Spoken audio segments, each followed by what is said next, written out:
All right, good morning, chat. Can you hear me? Brimstone Nation, Brimstonites everywhere.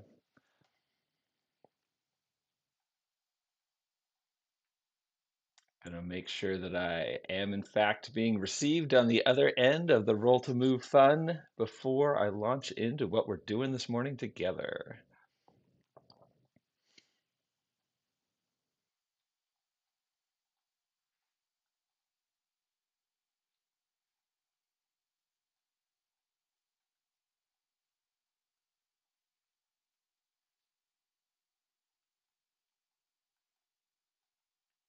All right, I just need one person to type something in the chat and we will get this going. Anybody, any chat, who will be the first to arrive?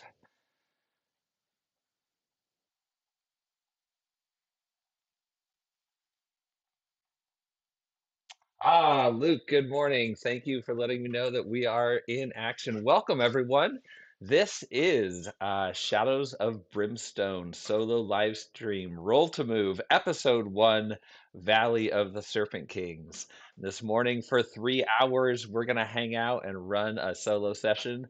I will narrate and play through some missions here, and then I will take an hour break for lunch, and then we'll jump into a second mission after that. So feel free. This it's time to come hang out, turn it on in the background.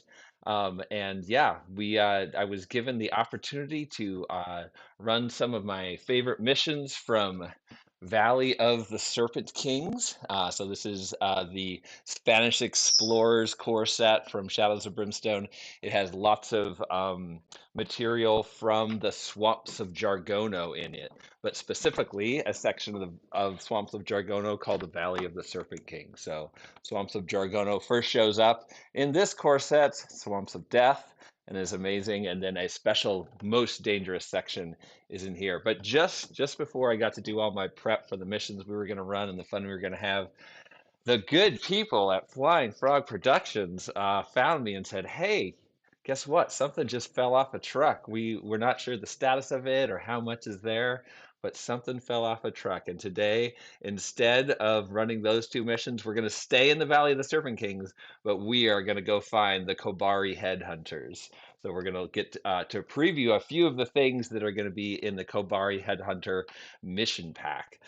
Some of you have that coming to you on the way. It was one of the add-ons to the Adventures Kickstarter. So it's a mission pack, just like the other 6 mission packs that are out there and available now. It has an enemy set, it has a mini campaign, it has ways to theme your other missions to the new enemy, and in this case, it is the Kobari Headhunters. So we don't know what they're like because they just fell off the truck, and we're going to get to peek and jump in today. So, without too much further ado, we're going to get in here. Let's check. Looks like Carl, Corpse. Oh, the Art Viking. Good morning. It's live. Thank you.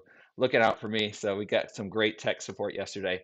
Now, I do want to say this is a casual stream, okay? So, you're not going to have the fancy production values of a studio. You have myself. I have the opportunity to be dog sitting for friends today. So, I'm actually in someone else's place. So if you see a little bit of a kitchen or a chair table or an edge of a table or two different colored tablecloths, it's okay. We're just hanging out like you do at home, but getting to stream it. So hopefully this is enjoyable for you. Feel free to throw suggestions and comments in the chat, and I will check in there periodically. Okay, I only get 3 hours with you, so I'm going to jump right into it so we can get to as much of this new content as possible. Let me do a quick check. Okay.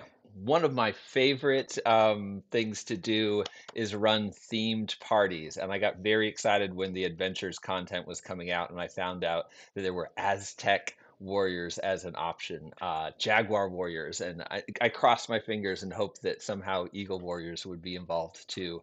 And when that new hero pack came out, it in fact has all the good tasty pieces of it. So I love I love the Jaguar Warriors, and I love running themed parties. So today we are not going to run some Spanish explorers into these Kabari headhunters. We are going to run two level one uh, Mexica warriors. So people from the Aztec is a general term that historically has been applied to a bunch of people, but when you really get into the history, which I've only done a little bit, I've read some books. Most recently, Empire of the Fifth Sun. So that has been some of my recent reading to get me excited about what that culture and that thing was there. So I'm by no means an expert, but I enjoy looking at different pieces of history. So these Mexica warriors are going to be headed in, um, and we're going to build them out real quick first, and then jump right into the mission. So many of you are already familiar with how Shadows of Brimstone work, so I won't give you the full details and everything, but I'll give a few orienting comments every once in a while for people who may be excited to learn how this works. All right, let's get into it. Jump over here. All right, so we are going to set up our two Jaguar Warriors. Let's go over what their general abilities are first. So in terms of health and sanity, we're dealing with 12 health before they're KO'd, 9 sanity before they're KO'd by sanity, and then some great stats for range and melee, both rolling 4s or higher to hit. Now it gets a little dicey. Sanity is 4 or higher to save. That's fine for willpower, but defense is 5 plus. So these Jaguar Warriors don't have the robust defense normally. Or do they? One thing is that they have this Chumali round shield, and it says once per turn you can cancel a hit you are taking on the D6 roll of 3 plus. And it does count as a shield, and it takes up 1 hand slot for them. So not great rolling 5 to save, but it's sure nice that that one hit that's getting through that we really don't like, we can once per turn cancel that hit. Okay, on a 3 plus. I also know some of you are great rules lawyers. So in the chat, if you think I'm doing something wrong, let me know. I have many years under my belt, but that does not mean I get everything right. Additionally, in addition to that shield that helps them stay standing, Animal Instinct, probably my favorite ability. It really gives you a way to strategize with the Jaguar Warrior. Once per turn, with their Animal Instinct, they can re-roll a single one of their rolls, either a to hit roll, a damage roll, or a defense roll. And when they do, they get to use a D8. Not only do they get to use the D8, but even if they've already re-rolled that roll, they can add it on. So this is a fantastic moment for, on defense, we're about to take a big hit that our shield couldn't take care of. We can use the D8. Or if we just need a little bit more damage and we flubbed on the damage roll, we can throw that D8 and maybe get a huge spike. So it can be to hit, damage, or defense. And then Fearless Warrior, anytime they would take horror hits, they take 2 fewers. We don't get to use guns or tech items. And nice high initiative of 5 should help us get the jump on some enemies. So that's what we're dealing with as a base layer. So you can expect us to be using the shield a bunch and expect us to be using animal instincts a lot. Now, for each of our warriors here, we get to grab 2 personal items. I built this Eagle Warrior out, and when I pulled personal items, the homebrew rule is you draw 2, pick 1. So our choices today are Feathered Band or Lucky Sandals. Feathered Band will give us +1 move, and once per fight, we can add a damage to one of our hits for every 2 unspent points of movement you had this turn. So if we're next to an enemy, we always roll for movement at the beginning of our turn. And if we, say get a 4, that would be 4 unspent points of movement. We could add 2 damage. And that's once per fight. So that's super nice. Eagle Warrior gets even better because they say use the D8 for move. Okay, so we can roll huge movement rolls and maybe turn that unspent movement into more damage. And we can recover grit on a 1 or a 2. Okay, so we're not having a less likely chance of getting grit just because we get to roll a d8 for movement. In fact, it gets a little better, 1/4 chance for grit every turn.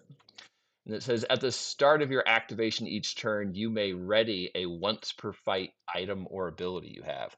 Ooh, so this feathered band is a once per fight item or ability.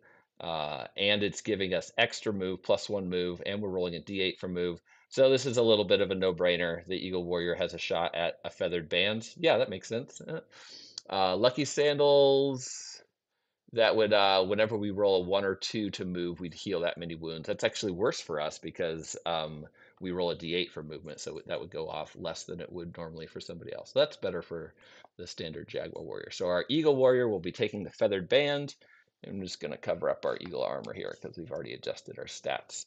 I'm using a dashboard to help me. I don't need this to run the adventure. Everything works just fine with the components included, but for ease of play on stream, it helps me keep track of things a little quicker. So I'm going to be flipping toggles and things like that. But hopefully I'll be able to keep up with the narrative for you so you'll know what's going on without needing to actually reference that. And we'll have the cam on the map for most of the time. So we're just going to this cam for the setup here.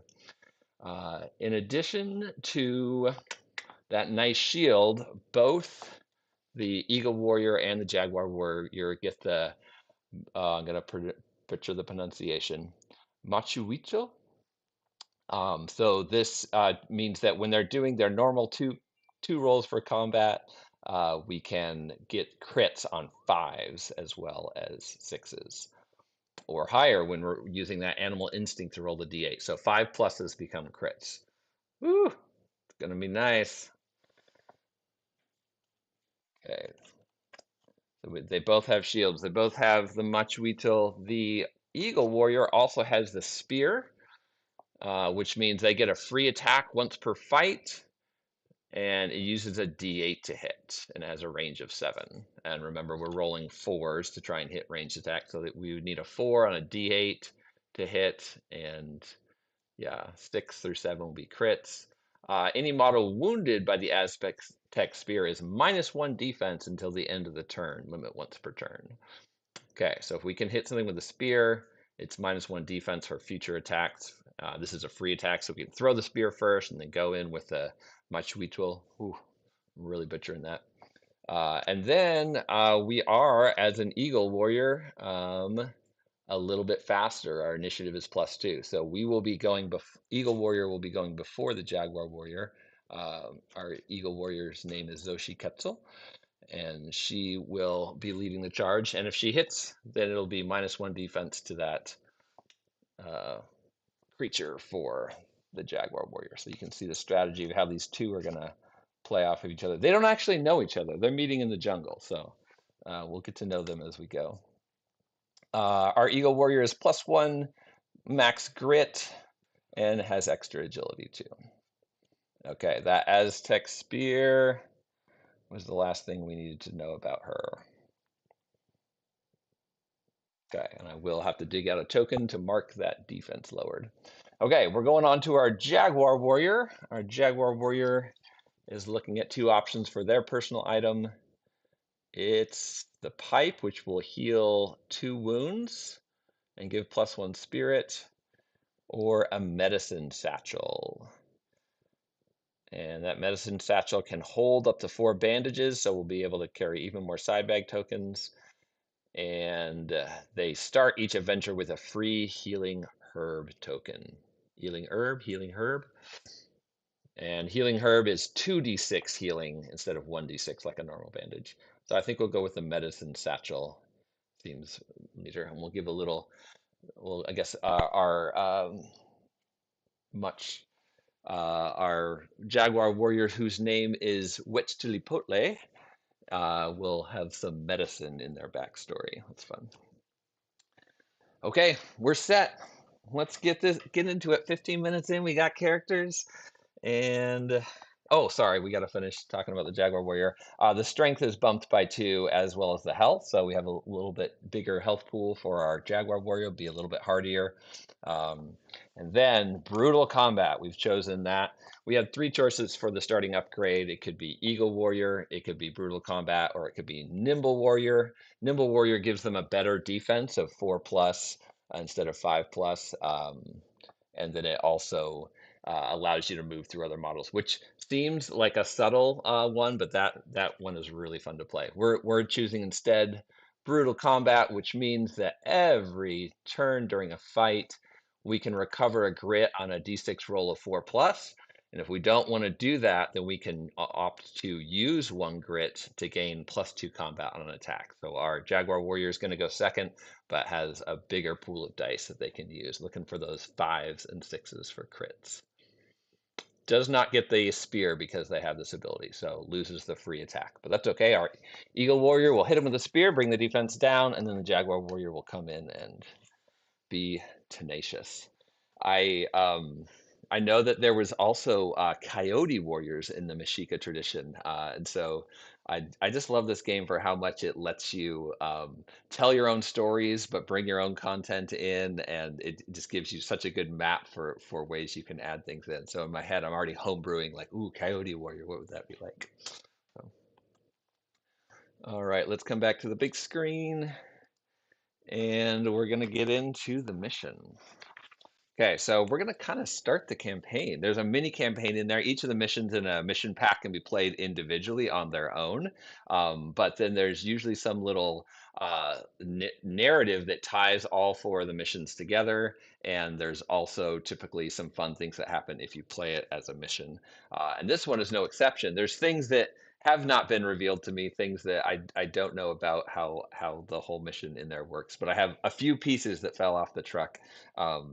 And one of the neat parts is that in this one, you'll actually want to keep track of how many clues you find in each adventure. Because further down the mission, there's a moment where, depending on how you've been doing in terms of finding clues on the whole campaign, it'll affect certain things in the mission. So there is some effects that stack from mission to mission. So we'll get into it with the first one. We're going to go on a trophy hunt. We find our 2 warriors in the woods.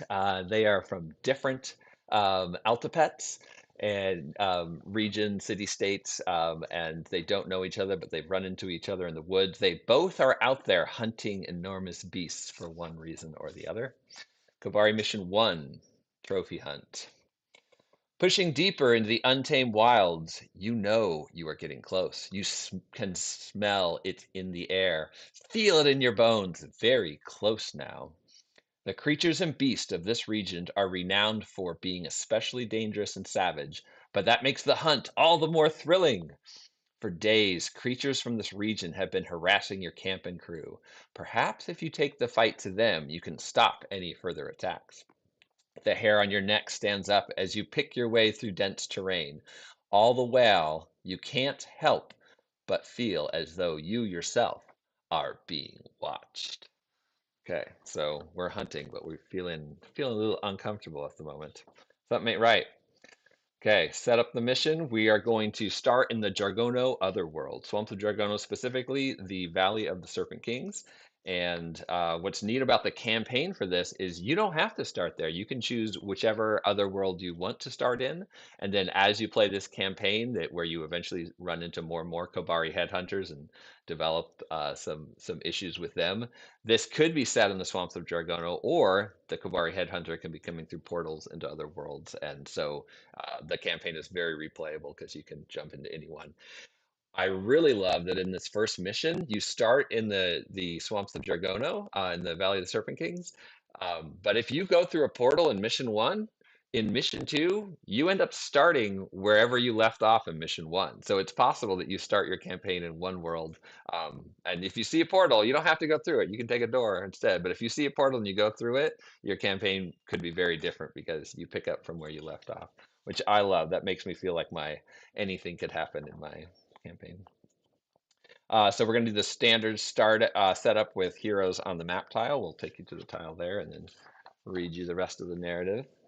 The camera setup I have is a little bit crazy and interesting, so feel free to keep letting me know in the chat if you need to see more or less or what things are looking like. And I might, yeah, like I said, this is a very casual campaign today. Casual. Don't at me for not having the cool special effect. Okay. Oh, let's look at our heroes. Okay, this is Zoshi Ketzel. She's got her spear, her shield. She's from the undefeated people to the east of Tenochtitlan, where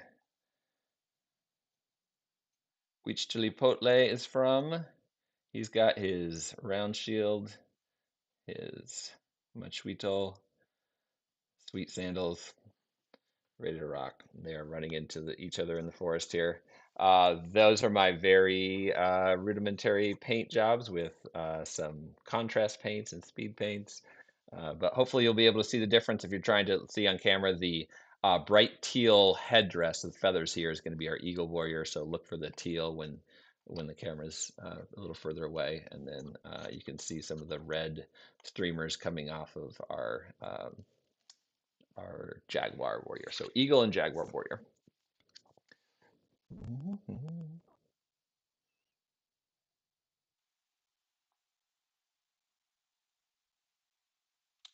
There was some questions on the character holders. I saw somebody else posting some stuff on Facebook this morning, and they were using it. I'm not trying to low key promote here.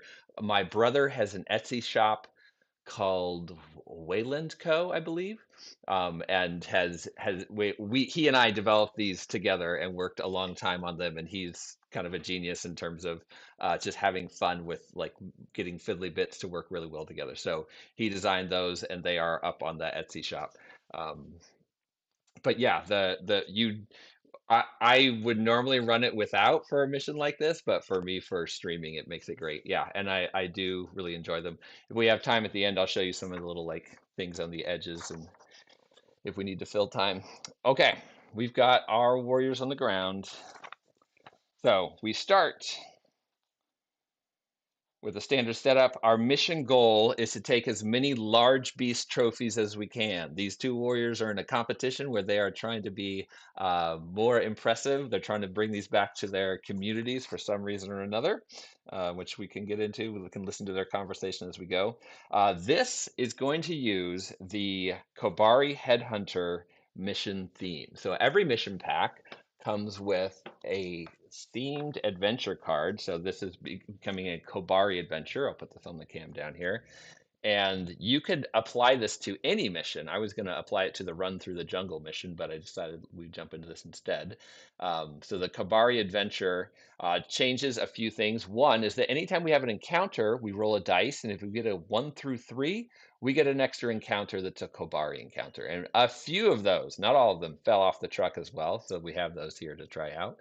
And then anytime we are drawing an enemy, like a standard enemy threat card, for whatever reason, we roll a dice, and if it's a 1 through 3, instead of drawing that threat card, it's the Kobari Headhunter. So this is a way for your brand new enemy that you really love to show up more often, and to have an adventure feel like you are really dealing with that enemy in addition to other things that are popping up. Um, and then lastly, and this is vicious. So if you want, I'm looking forward to the challenge. I don't know how far we'll make it into the jungle here, but always watching. I love passage tiles because they give me like a free pass in the adventure most of the time. But for this, always watching. Whenever a passage map tile is placed, oh, I'm being hilarious. You can't see what I'm holding up. There you go. Sorry about that. Thank you, Brian. You were so fast on that too.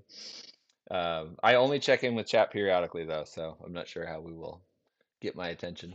Always watching. Whenever a passage map tile is placed, roll a d6, and if you get a 1 or a 2, it's an ambush attack using the chart above. And the chart above is scaled for the heroes. So in a 1 to 2 player game like this, the attack is d3 +1 Kobari Headhunters.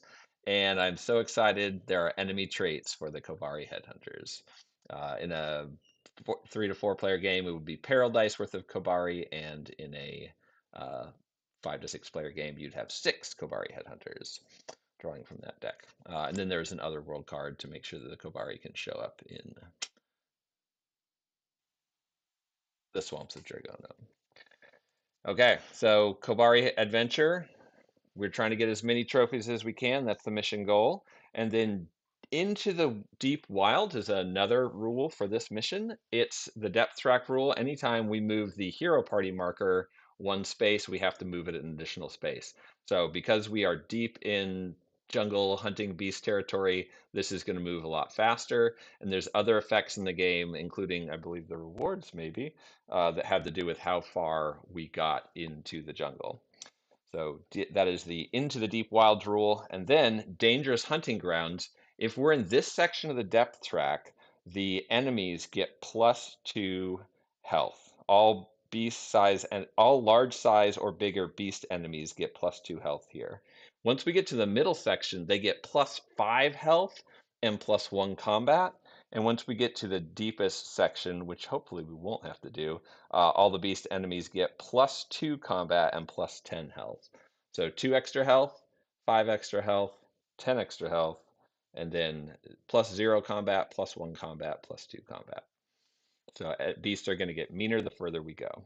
Okay, we need trophies. The Kobari are going to pop up a bunch. Things get worse as we go in deep. And then objective dread, whenever we draw a clue card, whenever we flip a clue icon on the exploration token, we will end up having to deal with whatever growing dread is already happening. And we are going to use the 8 exploration tokens from the Valley of the Serpent Kings mission pack.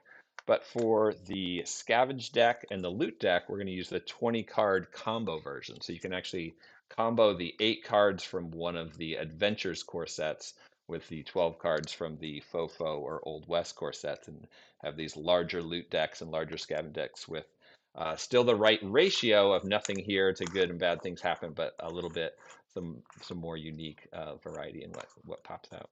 So we'll mix up our exploration tokens. When the clues pop up, we'll have to deal with whatever growing dread has been accumulated at that point. And then lastly, tracking the beast. Whenever a clue is found, in addition to anything else on the exploration token, we get an attack and we draw a threat card from the Hunt Threat deck. So the Hunt Threat deck is, for this mission, a special deck of enemies that we create. And that deck of enemies is only beast enemies of large size or bigger. So we have all of our Jargono Otherworld threats here. I believe this is all the ones that exist for the game at the moment, which is very exciting to me. It's fun to see this game grow and just the endless possibilities of what you could run into a mission. It just really feels like an open world. So we will, instead of going through and picking all those out, we will just flip cards until we hit an enemy that is a large beast enemy. And so our hunt deck is separate from our standard deck. So we're hunting beasts, and only the largest will do. But anytime we draw a clue icon, we also have a threat from the hunt deck pop out, in addition to whatever else is on the token. So we could have an attack and a hunt threat deck attack as well. All right, and then if you're going to make it difficult for us, you got to give us a little help along the way too. We have Thrill of the Hunt, and that is that anytime we defeat a beast that is large size or bigger, we all get a loot card. All heroes draw a loot card and recover a grit, or 2 loot cards and 2 grit if it's XL size or bigger. Okay, that was a ton of information all thrown at you, read out loud. That was mostly to remind myself, but in summary, we're going in. The depth track marker is moving twice every time it moves. The beasts are popping up when we hit clue icons. Kobari headhunters are going to come out whenever we're drawing threats and encounters. And we are going to get prizes for taking down those trophies. And we are going to be able to stop whenever we'd like. So it says at the end of any fight that included enemies from a hunt threat deck, the heroes may decide to press on and continue the hunt for bigger and more dangerous prey, or declare the mission successfully complete and head back to the camp with your hard-won trophies before the beasts get the better of you. If you get to a 4th hunt, then the mission automatically ends after a 4th hunt. And there's going to be rewards and failures based on how we did. Um, and how far we get, how deep into the jungle we go, and more importantly, if we're doing the campaign, how many clues we find in these missions stack up and matter later. So we can go for one clue and just take out one trophy and call it good and run away safe, but the more clues we go after, the more helpful it will take us later on. We're going to clock ours based more on time. So at the 30-minute mark, let's jump into the mission. Get our Kabori.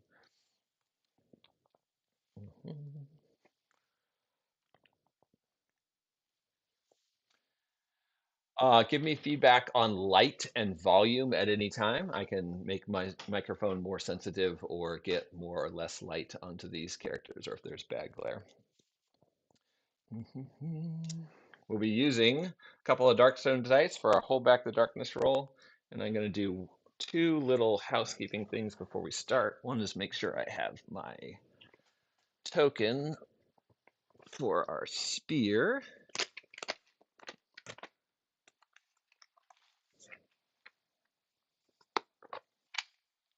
Okay, so whenever our spear goes off, we'll have -1 defense for that enemy for the round. And the other piece was, oh yes, our world card.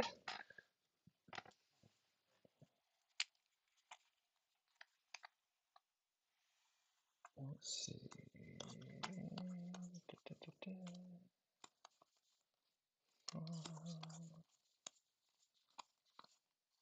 Hey, Valley of the Serpent Kings. Okay, our Swamps of Jargona Valley of Serpent Kings rule. I love the art on that. Sacred Valley. Whenever the hero party marker crosses into a new stage of the depth track, every hero in the swamps takes 1 corruption hit, and all scavenge card gets 10 extra dollars. We will be passing into new stages of the depth track fairly easily on this mission, where the hero party marker is moving faster.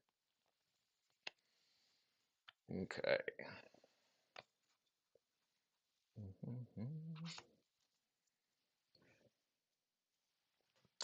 Another thing I'll do today to make, I know viewing from home, it's hard to tell like how much health is left, or if you're tuning in and tuning out, it's not always clear what exactly is going on in the game. So I'll try to keep the depth track where you can see it on the map when I can, and then I'm also going to try to put the number of wounds, leave them on a large peril die, sorry, not peril die, on a large tentacle red die next to the hero. So if a hero has 4 wounds on them, we'll have this big dice sitting next to them.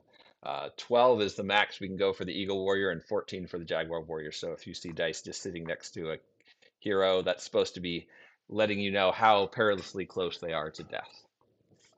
And we won't keep sanity on screen. We'll keep that on the side and just give you verbal updates for that.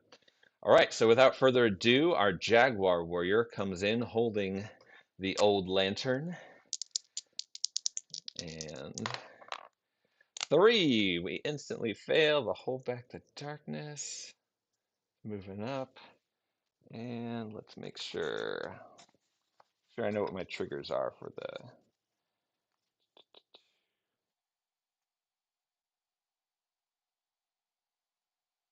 clues are a trigger. Changing the depth of the depth track is a trigger.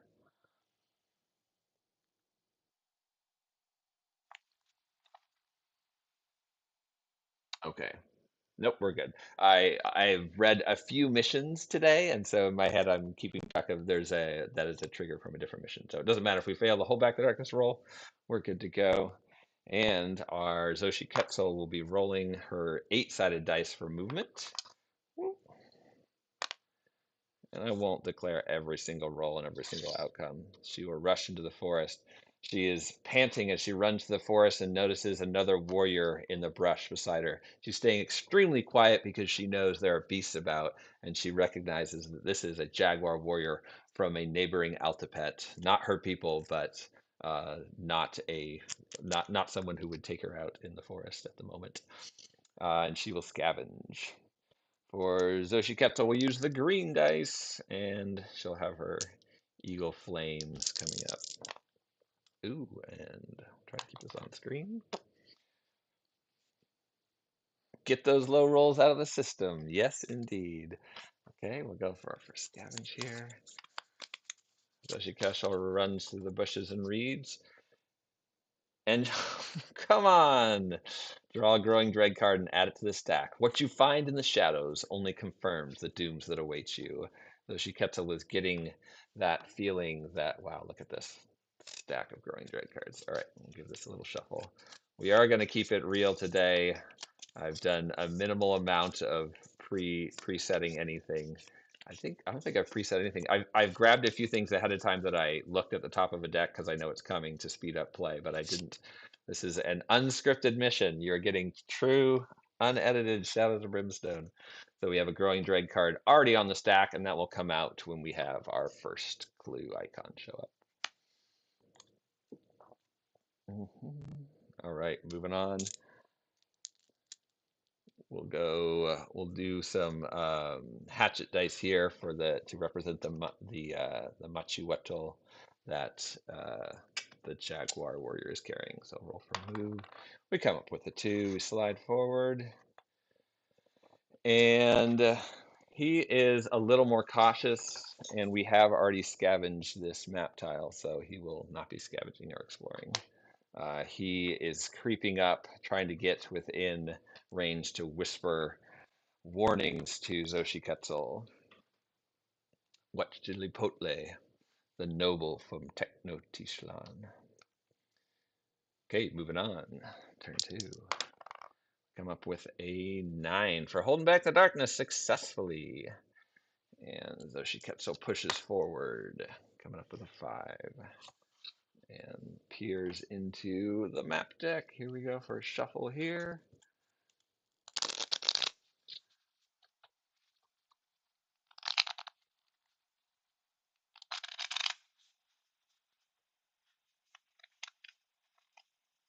And it's the Overgrown Ruins.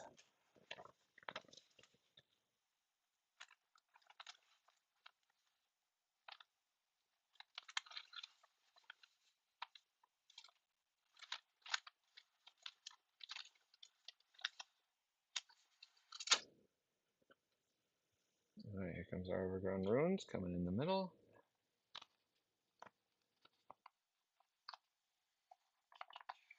Oh, interesting.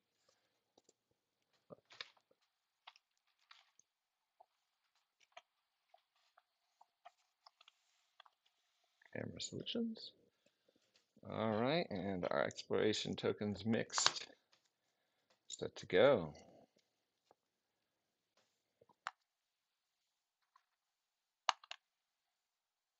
Sliding up behind, still no chance to scavenge. And we go to the third turn. Young warrior, what do you see? 2 exits for the room. A darkness card, which we will resolve now. We go from top to bottom. And we already have 2 exits on the room, so we're good there. Darkness card shuffled. I have curated my darkness deck, so I have a different set of darkness cards for Spanish Fort versus Viking versus the others. So this deck will have mostly things from those sets, but a few others mixed in from enemy sets and stuff. So Spreading Fears. Each hero with no sanity damage, that's both of them, may recover a grit on the d6 roll of 4+. Excellent. All right, let's see how they do. Looks like, oh, they both come up with it. Recovering grit. So 2 grit now for both of them. Then for each sanity damage currently on all heroes, every hero takes 1 horror hit. Ah, finally, darkness cards that help me.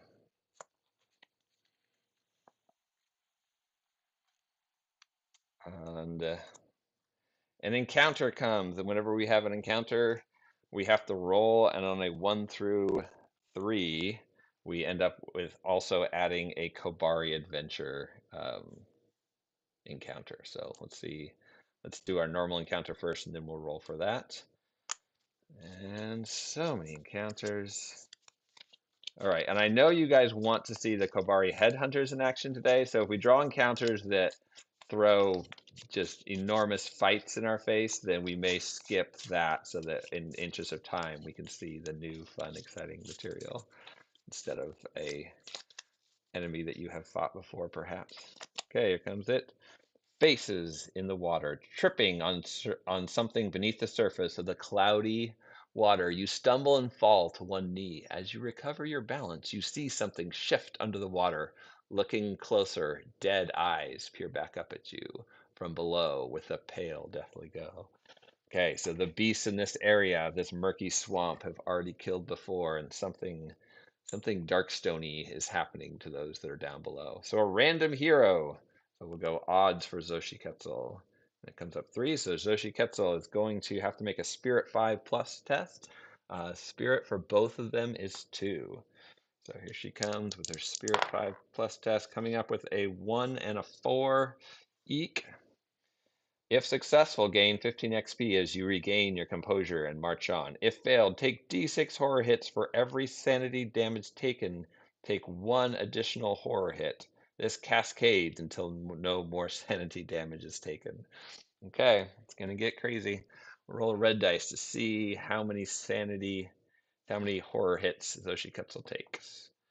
2, and her Fearless Warrior ability. Anytime you take horror hits, you take 2 fewer, and you may not use guns or tech items. Excellent. I'll show that on screen so we know where it's coming from. Fearless Warrior, 2 fewer. So she was about to take 2 and have them cascade. She doesn't take any, so they don't cascade. Faces in the water. Ha! This adventure won't be as hard as we thought after all.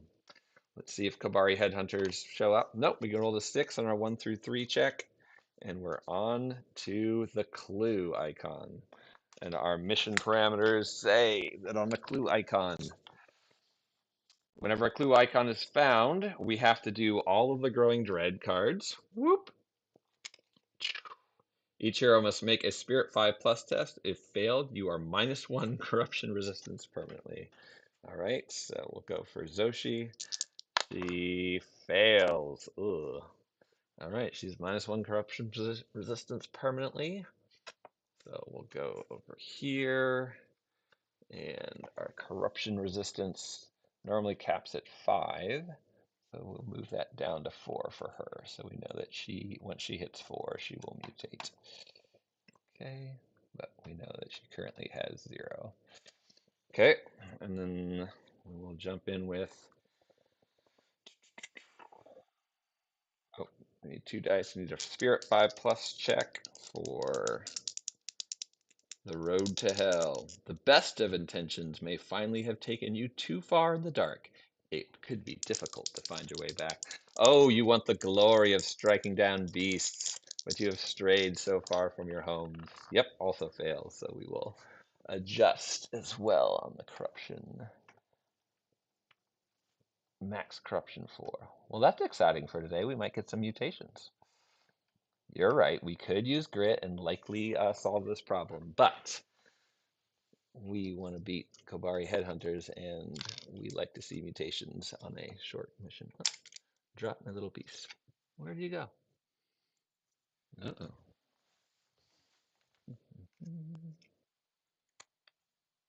Boop. Back in action. Perfect. Okay. And finally our clue comes. And the last piece is that anytime we find a clue in this mission, whenever a clue is found, in addition to anything on that exploration token, attack! Draw a threat card from the Hunt Threat deck. Okay, so we'll go to our Hunt Threat deck. And the Shikari Nomad are not large beasts, so we're just flipping until we find a large beast. The Swamp Slashers are definitely large beasts, so we will grab for 1 to 2 heroes. It is a single Swamp Slasher. This will be a moment of shame for me. I painted these 11 to 12 years ago, and they are one of the very first things I painted. So it's a very basic friend here. Don't shame me too badly. My painting skills have improved a little, but I love the game. So all you painters, I have deep respect for you. And we'll grab our enemy threat card. So what's a Swamp Slasher, and what do we have to deal with? Swamp Slashers are a slightly adjusted slasher, and they have fear too. So we're going to take 2 horror hits if we are adjacent to them. Critical hits only take their defense down to 2, and they prioritize their targets based on the hero with the most Darkstone, including Darkstone icons. And currently, neither of them have any Darkstone icons, even on their starting equipment. So, no preference there. And it gets +3 move if that lets it get to its target. Yep. 2 combat dice at 3s or higher with d6 damage. Okay. Put that down.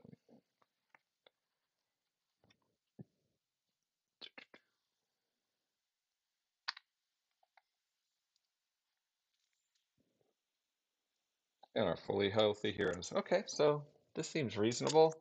We're just out hunting beasts. Single beast. Who's it going to be? Zoshi Ketchel or Muchchilipitle? Watchtilipotle, sorry. I am Watchtilipotle. I am left-handed. I am fast as a hummingbird. I have true grit.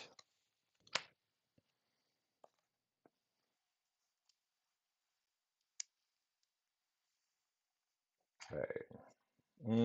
This is going to move, and it moves down 2 spaces because that is the rule. At least it's painted. Mine are still gray. Yes, mostly mine as well. Yeah, yes. Oh, famous last words.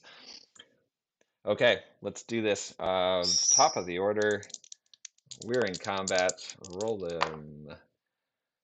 5. We fail the darkness.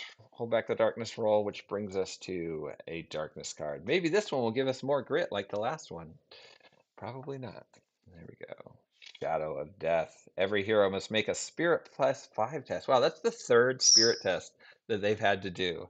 So something about their courage, like a weird unnatural light is leaving the sun, and they are starting to, something strange and mysterious is going on in this section of the valley. Shadow of Death. They're going to make a Spirit +5 test, and if failed, they draw a Growing Dread card and add it to the stack. So come on, Zoshi. Spirit up. No. So another Growing Dread card added to the stack.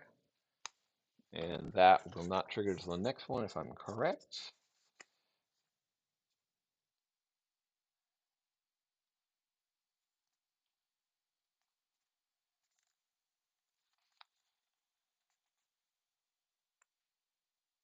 Yep, it's whenever a clue is found. So that is not, that already happened. So the next trigger will be when it's found again.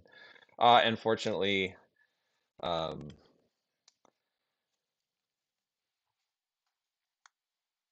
Watchtilipotle has been in this area before and has seen this strange phenomenon, which is why he's coming back, and his spirit is undeterred. So no Growing Dread card added to the stack.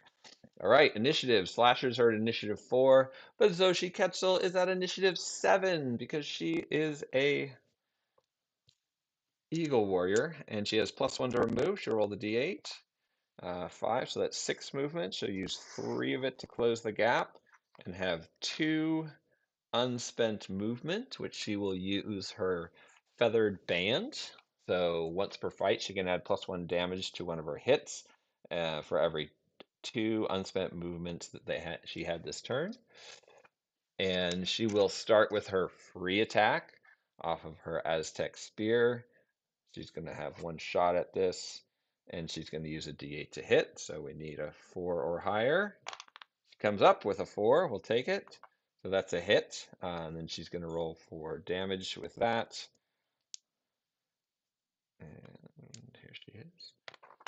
Damage comes 2. And this Swamp Slasher has a defense of 4. So no good with the Aztec Spear. Oh, but this thing would be -1 defense if she can wound it. So she will use her Animal Instincts to re-roll her damage and replace it with a d8. And then she will probably use her Feather Band to add +1 damage to it. So she goes, oh no, she gets a 1. Come on. Animal Instinct doesn't work. So she comes at it. She's never faced this beast before, and she stabs at what she believes is its most vulnerable part. And it turns out to be simply its protected chitin piping breathing tubes on its back. Okay.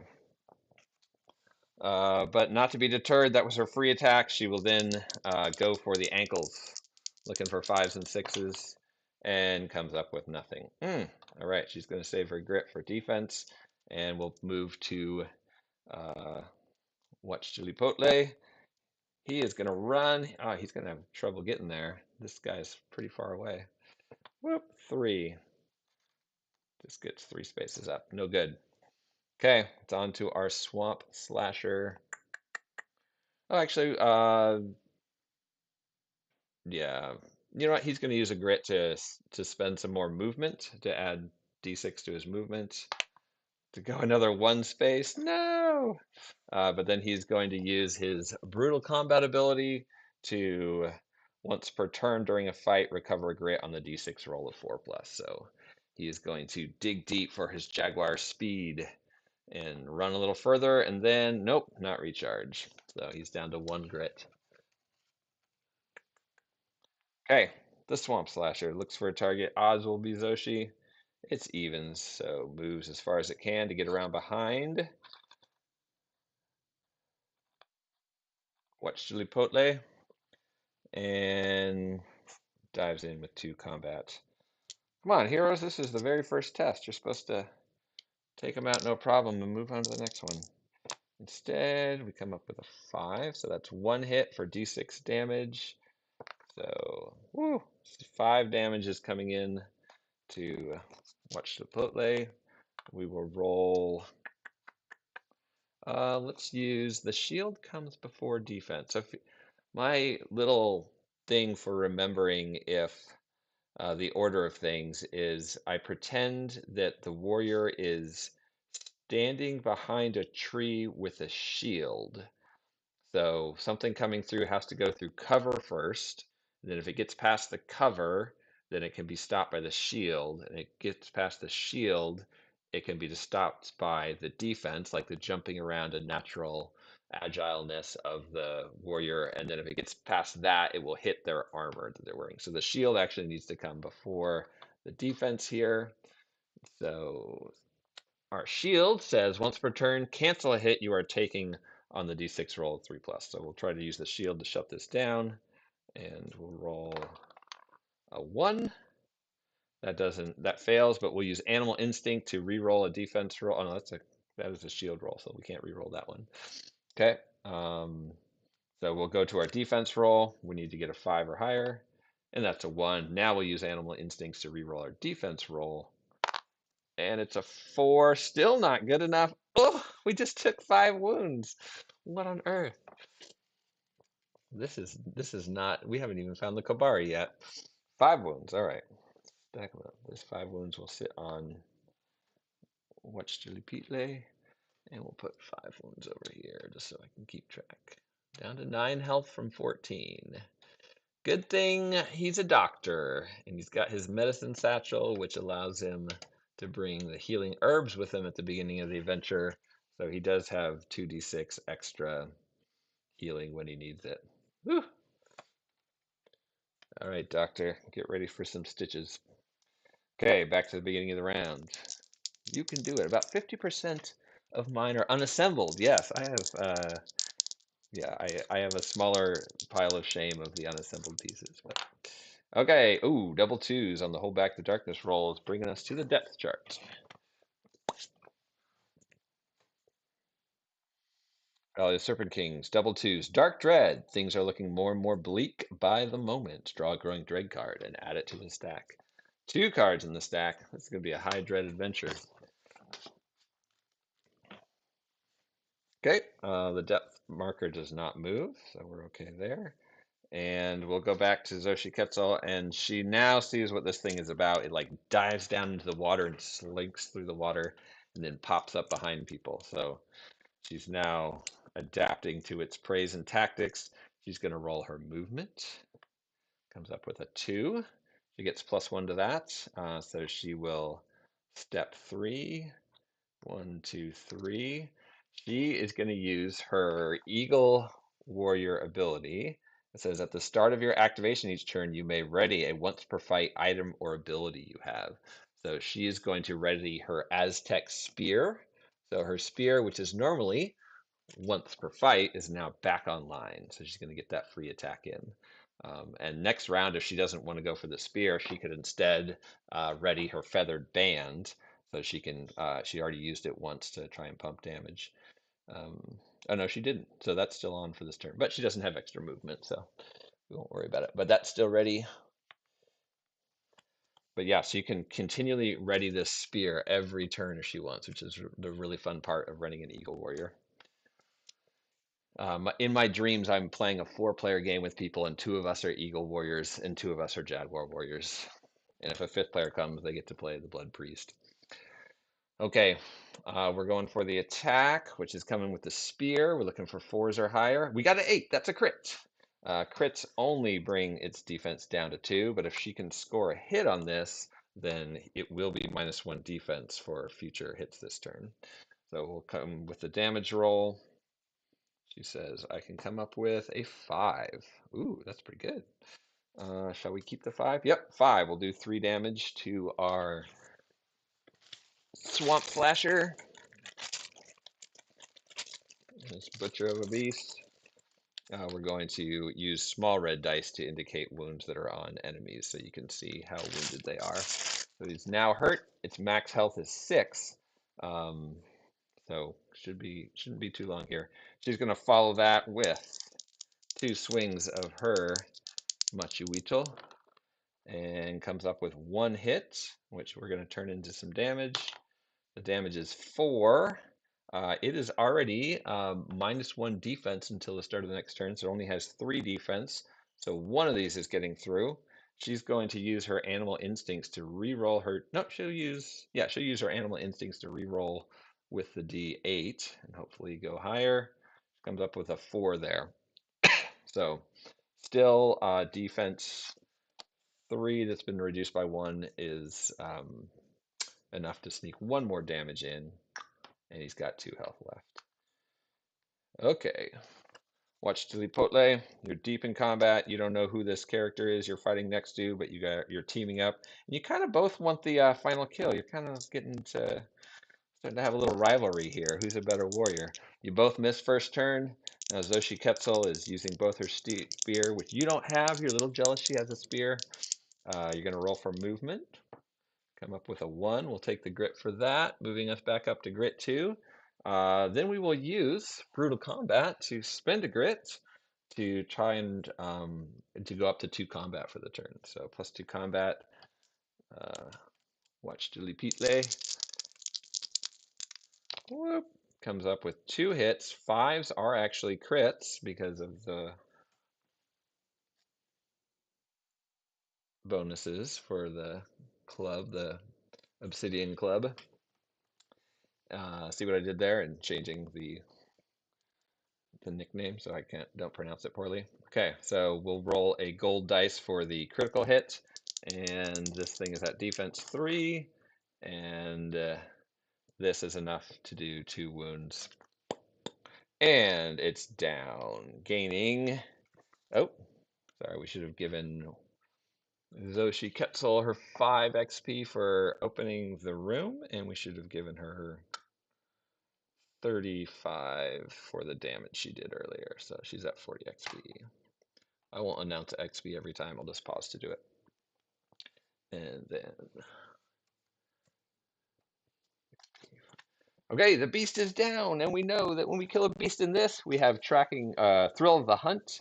Whenever a large size or bigger beast enemy from the hunt threat deck is defeated, you get a loot and recover a grit. But wait, just as they think that they have finished this beast off, it raises back to life. It rears its head because as long as we're in the top stage of the depth track, all beast enemies have +2 health. So, fearing for his life, animal instincts trigger in Mach de Lipuitle. He re-rolls this 3 on the critical hit to see if he can get better damage with it. It's 2. No, come on. Um, wow, that's bad. Okay, we thought we were going to get out of this, but it's still alive because we're on this particular mission. They would be done by now, but the dangerous hunting grounds rule is keeping this thing alive long enough. It's still latched onto Watch Chili Peatley, and it's going to go after him. 2 dice, looking for threes. Ah, wow. Um, and any hero starting their activation adjacent takes 2 horror hits. So we should have taken a couple of horror hits for my friend. Oh, he failed both. Okay, 2 sanity damage for Watch D.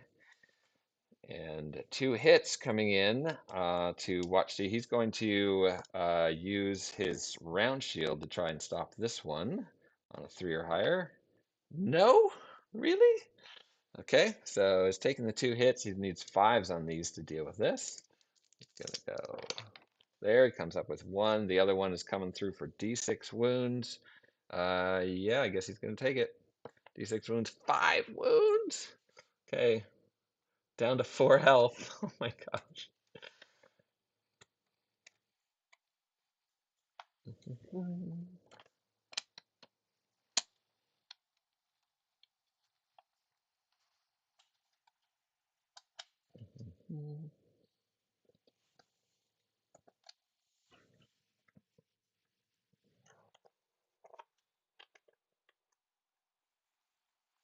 Sanity is at 7. Okay. Okay, he's got 10 wounds on him. Ain't good. Ain't good. Ouch. Okay, going back to holding back the darkness, and we sure hope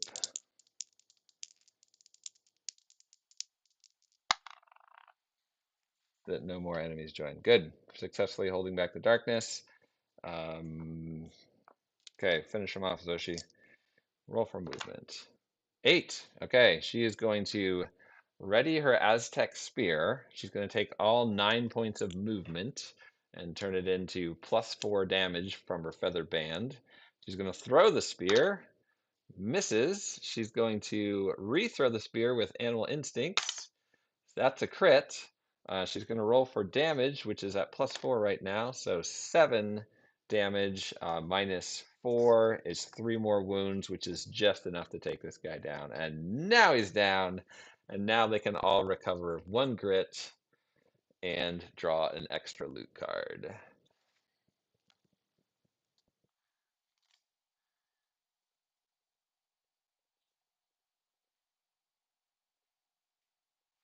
Okay, so the fight is done.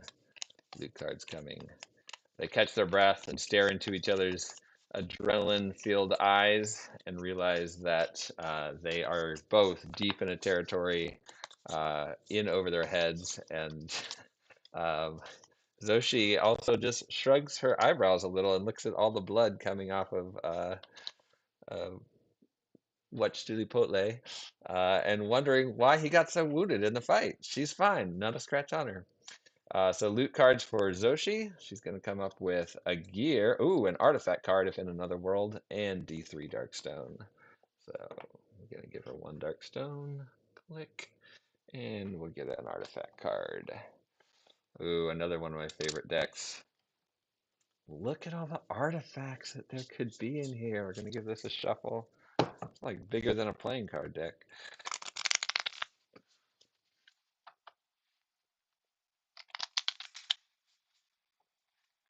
Easy come, easy go. Okay, she's picking up 40 XP, up to 80. Oh, and she had that final hit, so I'll give her another 25 for that. 105. Nicely done, Zoshi. And her artifact is the Croxin plate. What? Oh my gosh. So I need, this is an upgrade, and it has it's two double anvil.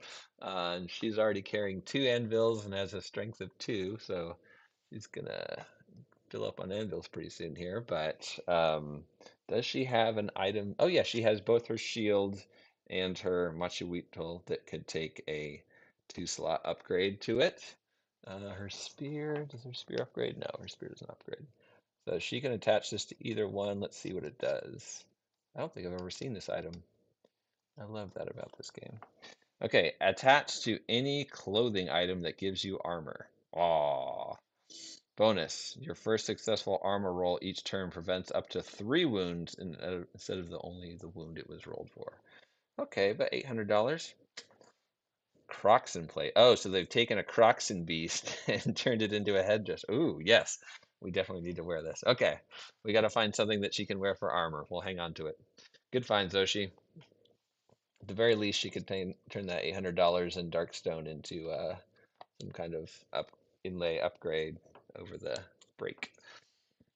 Okay, we're doing good on time. We're at the hour and 5 mark. And let's try to catch our breath for Watch the Chipotle here. Ooh, yay, catches his breath. Actually, he gets a full heal because he didn't get to activate, so he's going to get D6 healing, which was came up a 6 for him. He used the wrong dice, but we'll forgive him. And so there he is at 10 health, meaning he only has 4 wounds on him.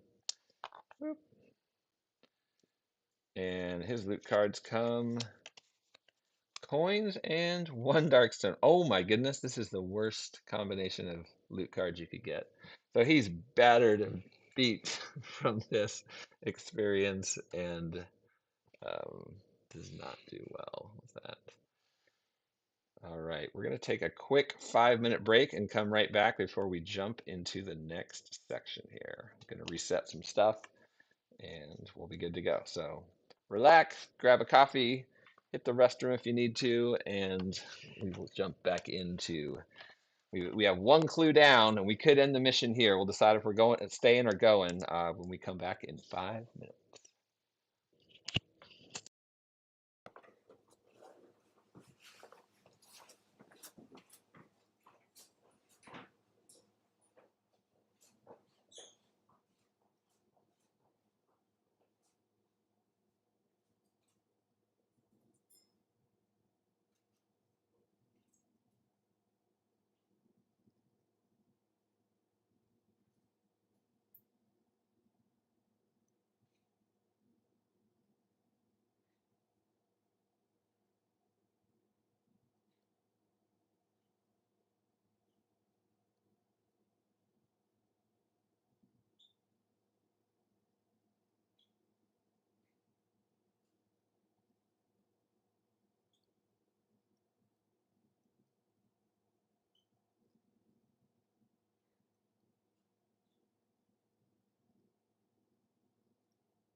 Let's check in with chat while we're waiting for everybody else to get back from their quick break. Yes, he is happy to be alive, Eric. And hopefully he's going to realize that he needs an ally in the forest here, referring to how damaged Chipotle is at the moment. Yes, we cannot leave without encountering the Kobari. They've only found this one beast. So you're right, we can't leave at the 1 clue mark, but the mission would allow us. So if you are playing this game with first-time players, I find that a short first game is great, and then you meet again, because you do a lot of learning in the first game. So having a mission where you can end at 1 clue is nice. Like, okay, I got it. I understand my character. I know how to fight. And then the next time you get together, or you go to town and then jump back into it, go to camp, sorry.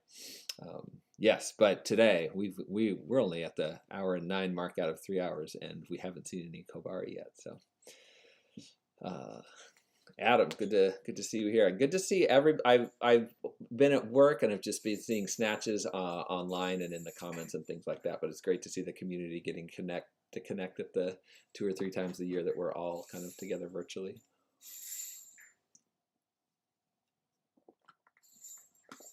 Or in person for Roll to Move. Oh, I wonder if you can hear me. Maybe you can hear me better now.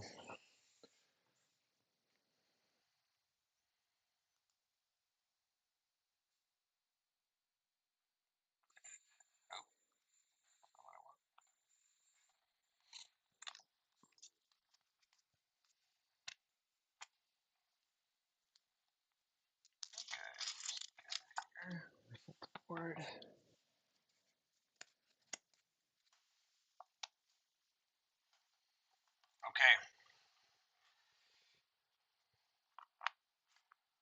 Little dialogue between our heroes. Zoshi Quetzal questions Muchly Putle and asks why he is so deep in this area and if he knows what this strange, dark, foreboding feeling is. He explains that he is a fearsome warrior and he is next in line to be the Chihuahua of his Altepet and will be ruler and sit on the reed mat soon. And this is he's heading in to take trophies and bring back proof of his dominance. And it's a solo quest for him. And she explains that she was Maxiwelti, a commoner, but through her abilities in fighting and prowess in the Flower Wars and things like that, she has gained the status of a noble and has been awarded the ability to be an eagle warrior. So one who has risen to that position because of her abilities and skills. So just seeing her wearing eagle warrior garb is proof that she did not get it, did not inherit it. So he is a true noble, and she has risen to the ranks of nobility. And she is here for the same reason that she is protecting her village, her Altepet, her region, her city state from the creatures coming out of here. And he explains that he is a doctor. She raises her eyebrows a little bit, seeing that he is extremely bandaged and wounded, and that she is fine. So she's not sure how good of a doctor he is, seeing how wounded he is, but she does notice his medicine satchel and understood that he has years of study and probably heritage handed down to him from the universities in Tenochtitlan. She asks if he wants to team up and head deeper in, specifically because she is starting to feel like they are being watched and that that something bigger here is happening than just the beasts that have been coming to harass uh, the trading routes of her her her nation. Okay, they are together. They bump shields, and then they start to creep through the water uh, slowly, knee deep. They start to try and use hand signals. Left, let's go left. No, let's go right. Let's go left. Come on, let's go left. Let's go right. Okay, and we hold back the darkness. We're back into it. We're going to look for at least one more clue and see if we can find some Kobari headhunters here. Sound is great. Thank you, Brian. Ooh, I have a yes, we could. Oh, yes, you could hear me. Great. Oh, double sixes. Look at that. Hot dice, hot dice. Depth event. Fighting for all mankind. The war with the Serpent Men could be cataclysmic if allowed to spill out into the world. Move the darkness marker one space back on the depth track, ignoring any special space moved onto. Great, so we will move off of the darkness space back into the one. Wow, I've never seen this happen. And each hero may heal D6 wound sanity, any mix, or recover one grit.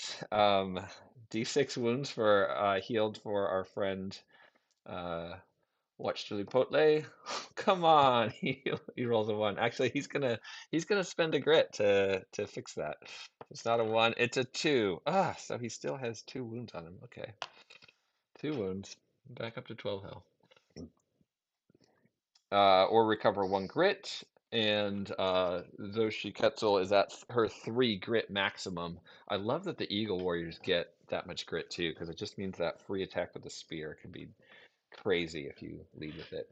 Dangerous to get rid of all your grit on just maxing out an attack, but a fun risk reward strategy option. Okay, we're headed in. Zoshi looks left and right. Rolls an 8 for movement, so she decides to do the nice thing and go towards the exit that is closer to what Shalipitle. She knows hunting in a group. She knows the tactics. Slides over, picks up her XP for opening the door, and our map tile comes. A temple courtyard.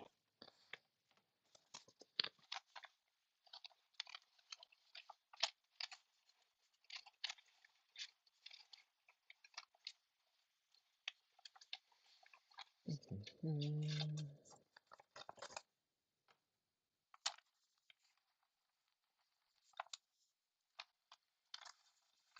what am I looking at? Oh, okay. A temple courtyard. All right, so we have this weird, strange hole going into the ground here. We have ruins and vines, snake on the ground, nice little wall hanging out here. So we've come to the courtyard of an ancient temple. So this is cool. We're like heading into like giant ruins. We come in here, we've got these really swampy ancient ruins here that are leading into a courtyard. So there's some ancient ancient peoples that was here. Maybe it was the Zapotec. Unclear. Okay, and we're going to bring an exploration token into the mix. Oh, how are we doing on focus here? That doesn't look super good to me. What happens if we do this? I feel like we're further away from the action with that. Do you like the closer view or do you like this overhead top-down situation?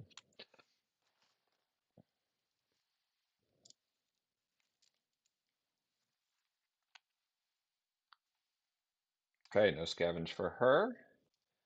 And we're going to come 5 for movement. He rushes in, wanting to prove that his wounding in the first fight was merely a fluke. He's truly a ferocious warrior. 1, 2, 3, 5. Gets a little ahead of the game. Takes his wounds with him. Can't scavenge. And we go to end of turn where we flip the exploration token. And hey, there is one exit. It's a portal to another world. Scary, scary. Which portal is that on? It is on 1, 2, 3, 4, 5, 6. It's over here. Grab our portal to another world. Eek.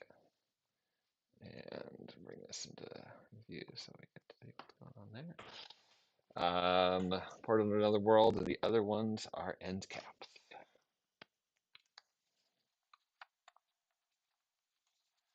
Additionally, there is an encounter, so we'll do our encounter first and then see if we need to do a Kobari encounter. All right, encounter comes. Faces in the water. And that was the one we just had. Whoop. All right, it is. Ooh, it's a City of Gold encounter.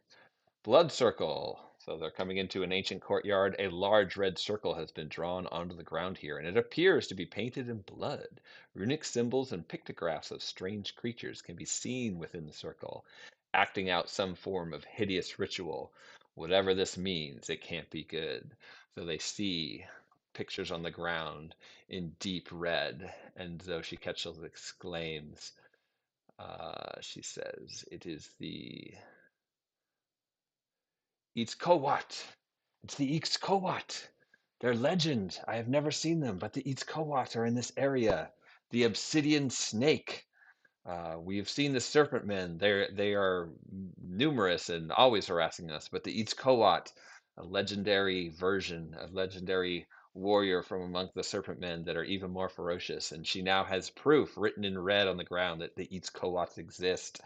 These cobra-like snakes that collect enemies that are not allied with any tribe, but are instead mercenaries and come to the support of whoever has the most reward. Lore 5 plus. Okay, and we're going to choose somebody. On this case, it's going to be Zoshi Quetzal because she's loaded with grit and has the same amount of lore as. So she reads the runes and she checks And it does not go well for her. She rolls 1, 1, 2, so she's going to spend whatever 3 grit to try and improve that situation. And it still does not go well for her, so she's reading the runes and is unnerved. If successful, gain 15 XP, and you may look at one card in the Growing Dread stack for each 5+ rolled. If failed, add a Growing Dread card to the stack for every 1 rolled. Yep, there's a 1 there, of course. So a third Growing Dread card goes into the stack. Oh, this is not good. Then take D6 horror hits as you were overcome with visions of death. She is shaken to her core, wanting to believe it had been a myth. She is now realizing that they really exist, and take 6 horror hits. Come on, 2 less because she has single one, so she is down to 5 sanity. Not good, not good.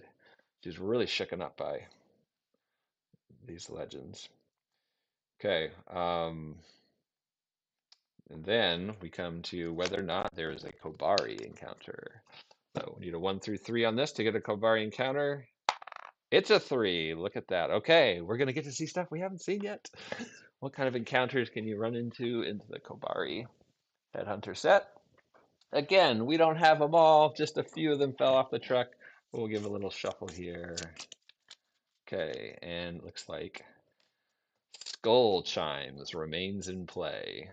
An eerie whistling echoes through the wind, and the clank of hollow bones against one another drifts on the air. Stepping into the clearing, you are taken aback by the horrific sight of dozens of human skulls hanging. Oh, we lost somebody. We're back. Of dozens of human skulls hanging all around, swaying in the breeze. So she sees not only skulls, but skulls from her Altapet and neighboring Altapets and ancient skulls. Apparently, this has been happening for generations, and she is shocked. When drawn, every hero takes 3 horror hits that do 2 sanity damage each. Zoshi, don't go down on horror. You're such a good warrior. Don't be unnerved.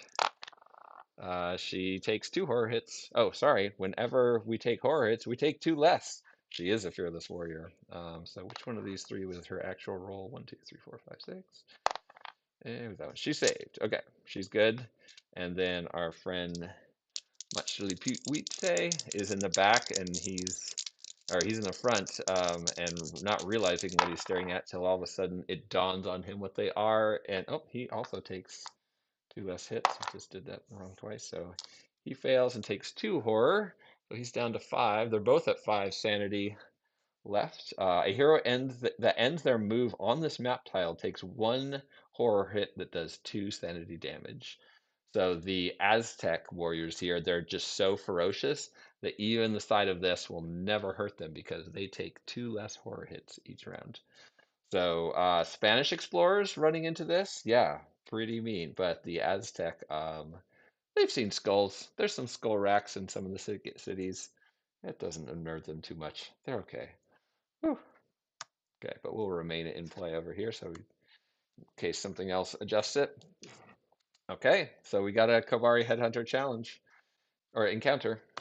And now we hit the clue icon and it says whenever we hit the clue icon, we have to do all the Growing Dread. So just before we hit this, we got an extra Growing Dread card. So let's see.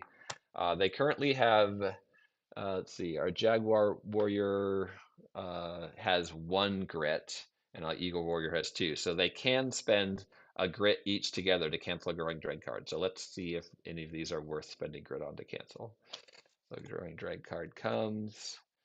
Ancient mysteries. The shadow that surrounds this place, they are filled with tendrils of evil, offering whispers of ancient mysteries and forbidden knowledge. The darkness moves 1 step forward on the depth track, and if it moves onto a blood spatter or growing dread space, every hero takes D3 corruption hits. Okay, so 1 corruption hits for Zoshi, and she does not save, so she has got 1 corruption now of the 4 she can take, and 3 corruption hits for what? Ancient Mysteries. Not worth canceling with a grit. We'll move on to and all my growing dread card across every single set is mixed together, so we could have anything happening in this deep 100+ growing dread card stack. Encroaching Madness.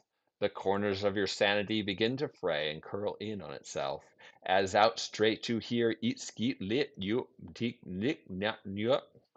Something's going wrong with our brains. We can't think anymore. We can't speak. For the rest of the adventure, on any turn, come on any turn that the hold back the darkness roll is failed, heroes may not use abilities on their starting upgrade card.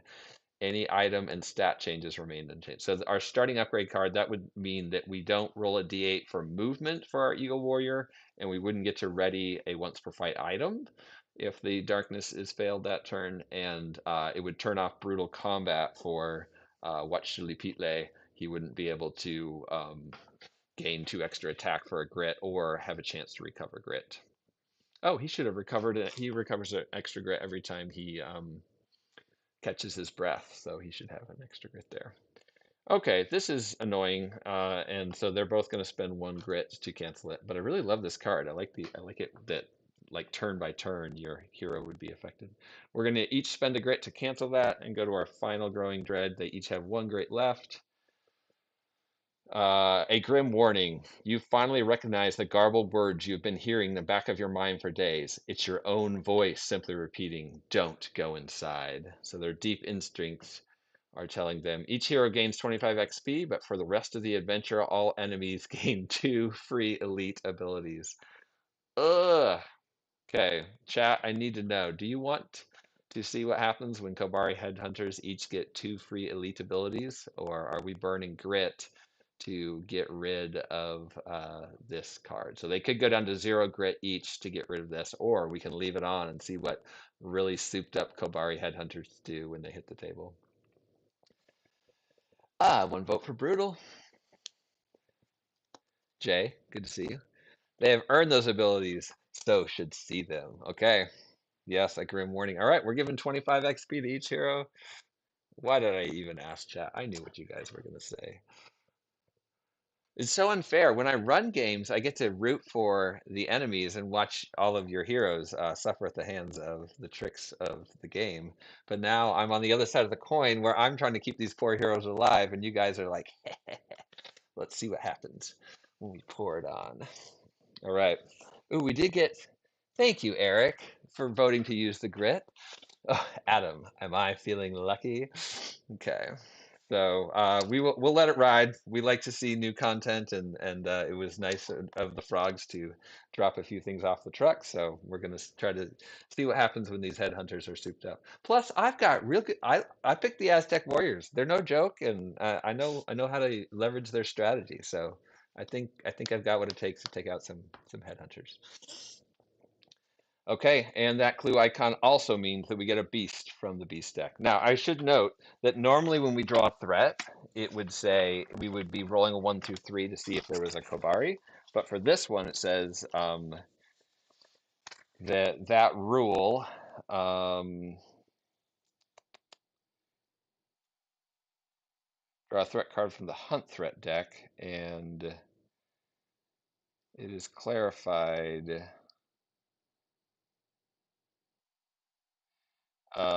Threat cards that do not roll for common enemies when a card is drawn from the hunt threat deck. So we only draw for roll for common enemies when we're doing a regular draw, and this is a hunt threat deck draw. Okay, where'd my hunt threat deck go? Was a swamp slasher before? It is bog bats. They need to be a large beast enemy. Bog bats are not large. Bog bats are not large. Bog bats are not. Whoa, that's a lot of bog bats in a row. Oh, that's because I got that mission pack, that swarm pack.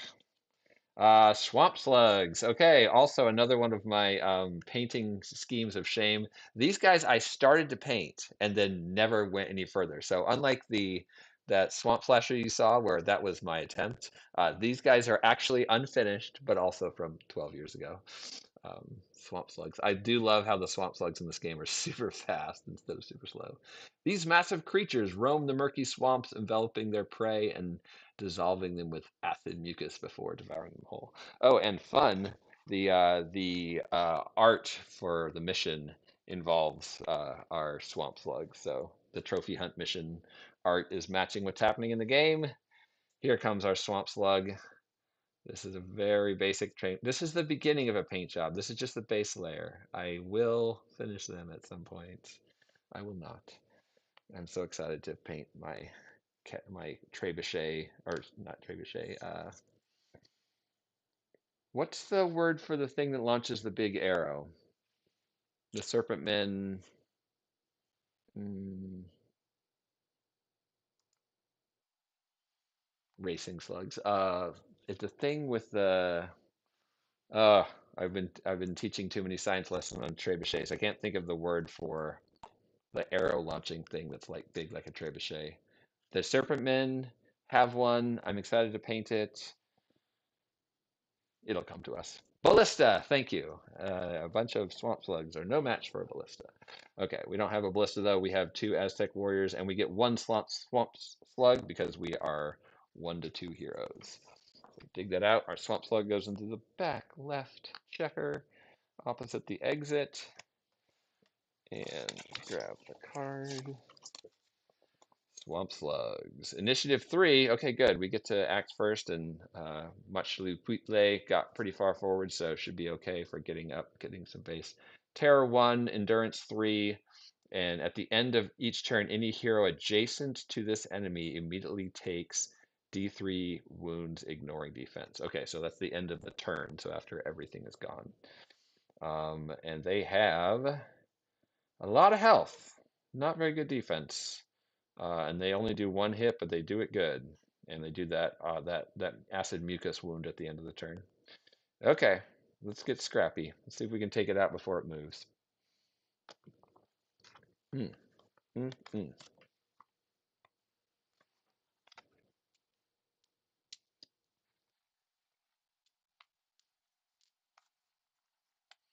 Scorpion or ballista? Ooh, scorpion. I forgot that. Yeah,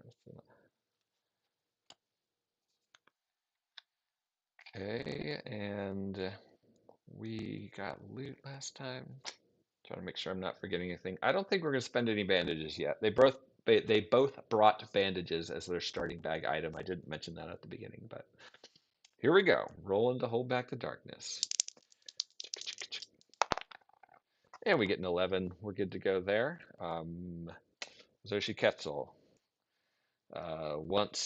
is now in a little trophy collecting. Let's see. She got the final hit on the last one. So let's see if she can get the final hit on this one, or if Watch Chilipotle will up his game. So 4 plus 1 is 5. She's here. 1, 2, 3, 4, 5. Oh, just enough to get adjacent. She's going to head in. That was perfect. Good job, Zoshi. She's then going to go with that free spear attack, looking for 4s, 6s ideally to get a crit, but 2, no good. Does she risk it? Um,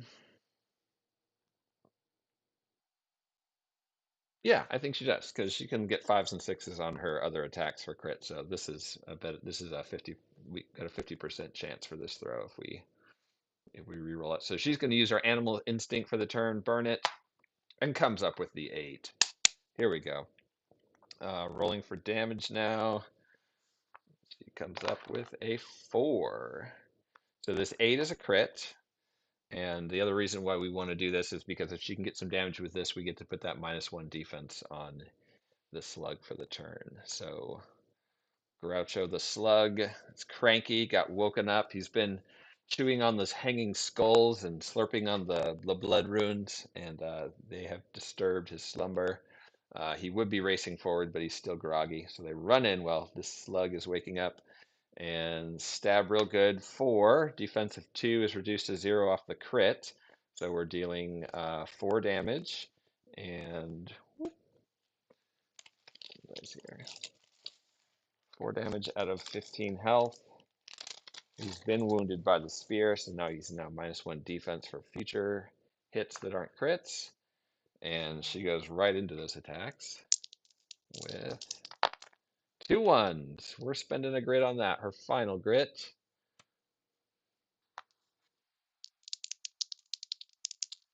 A good defense is offense.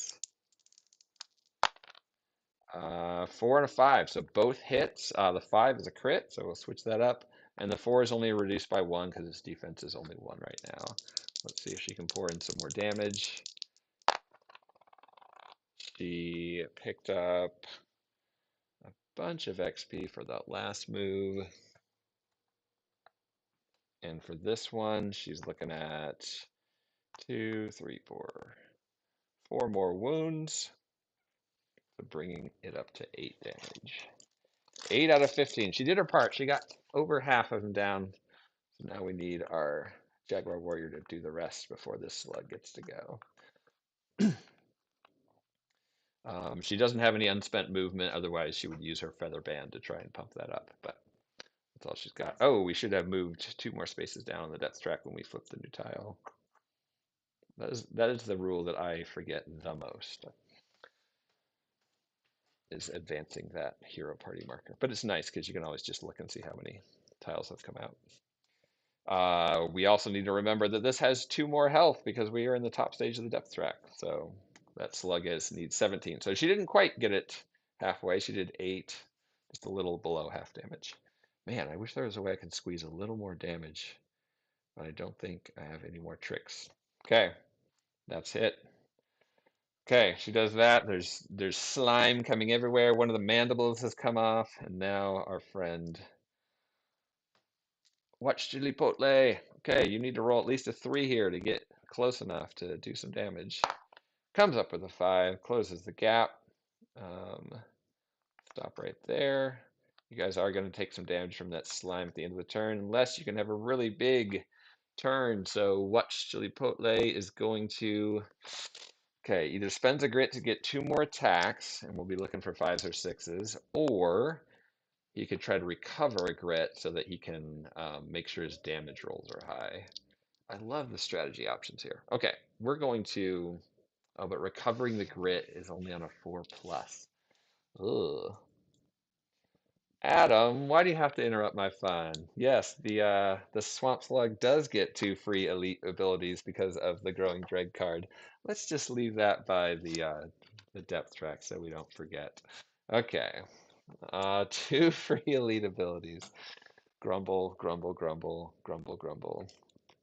Okay, I'm gonna roll these with some smaller dice so we can remember what they're for.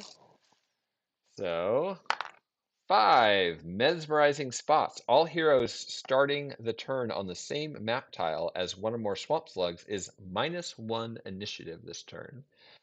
That's okay. We don't care about that because they are fast, so much faster than this slug. We are initiative 5 for our Jaguar Warrior, so he's down to 4, but that's still greater than the initiative 3 of the Swamp Slug.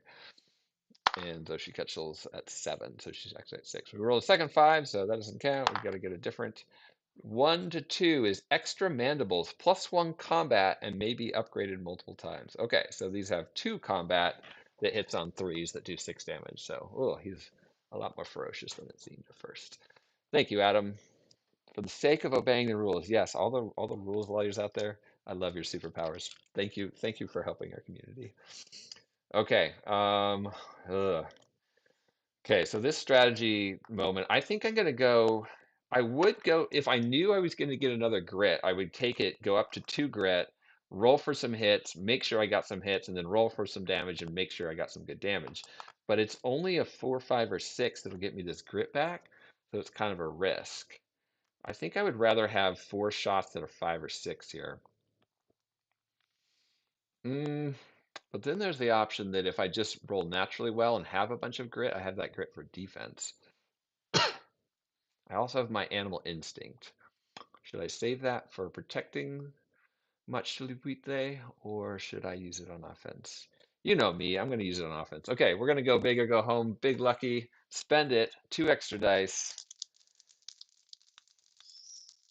Oh, the extra XP for the hits earlier. Man, thank you. Okay, yeah. So that was, she did the spear hit and then other hit. So the other hits just get grouped into one instance of doing damage, but the spear hit is separate from the other melees. So she would get extra XP for that. Okay, so 5 extra XP on each of those. Oh, but there's 2 free elite abilities. Real Max GG. Would I be getting, this is a deep dive on the rules that I'm not up on. There's 2 free elite abilities.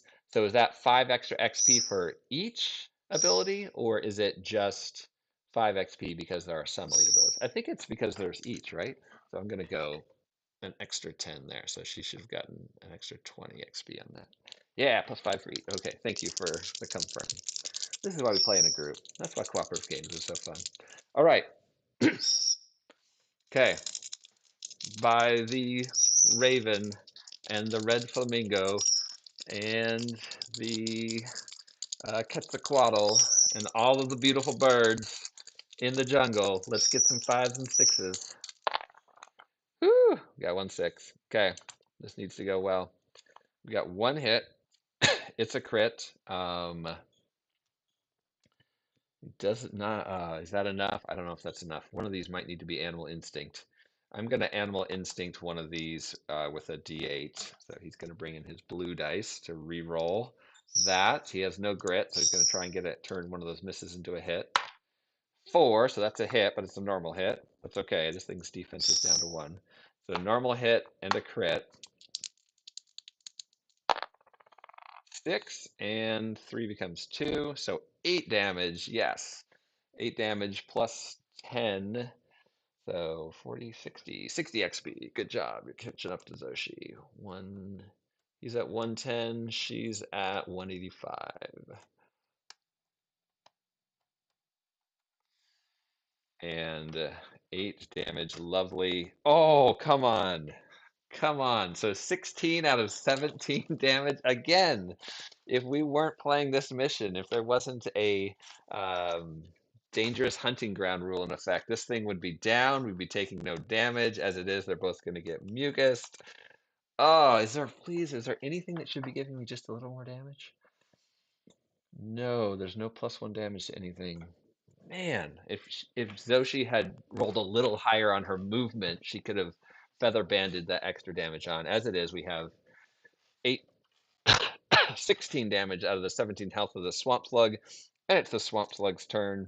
It's going to pick a target. Oh, rewind. Endurance 3. So this thing cannot take more than 3 wounds from a single hit. Extra damage is wasted. What am I doing? Okay, so it's only 5 damage from that, not 8. So I need to scale back some of this XP. Mm, shame on you, Ethan, not letting the enemies have all their abilities. We also need to terror, so they both take horror hits from starting on the same map tile, and they both take 1 more horror damage. They're down to 4 sanity damage each. And then endurance 3. So Zoshi had 3 the first one, and then she came up with 5 and 3, so 8 plus another 5. So he should only be at 13 damage. Ugh. Okay.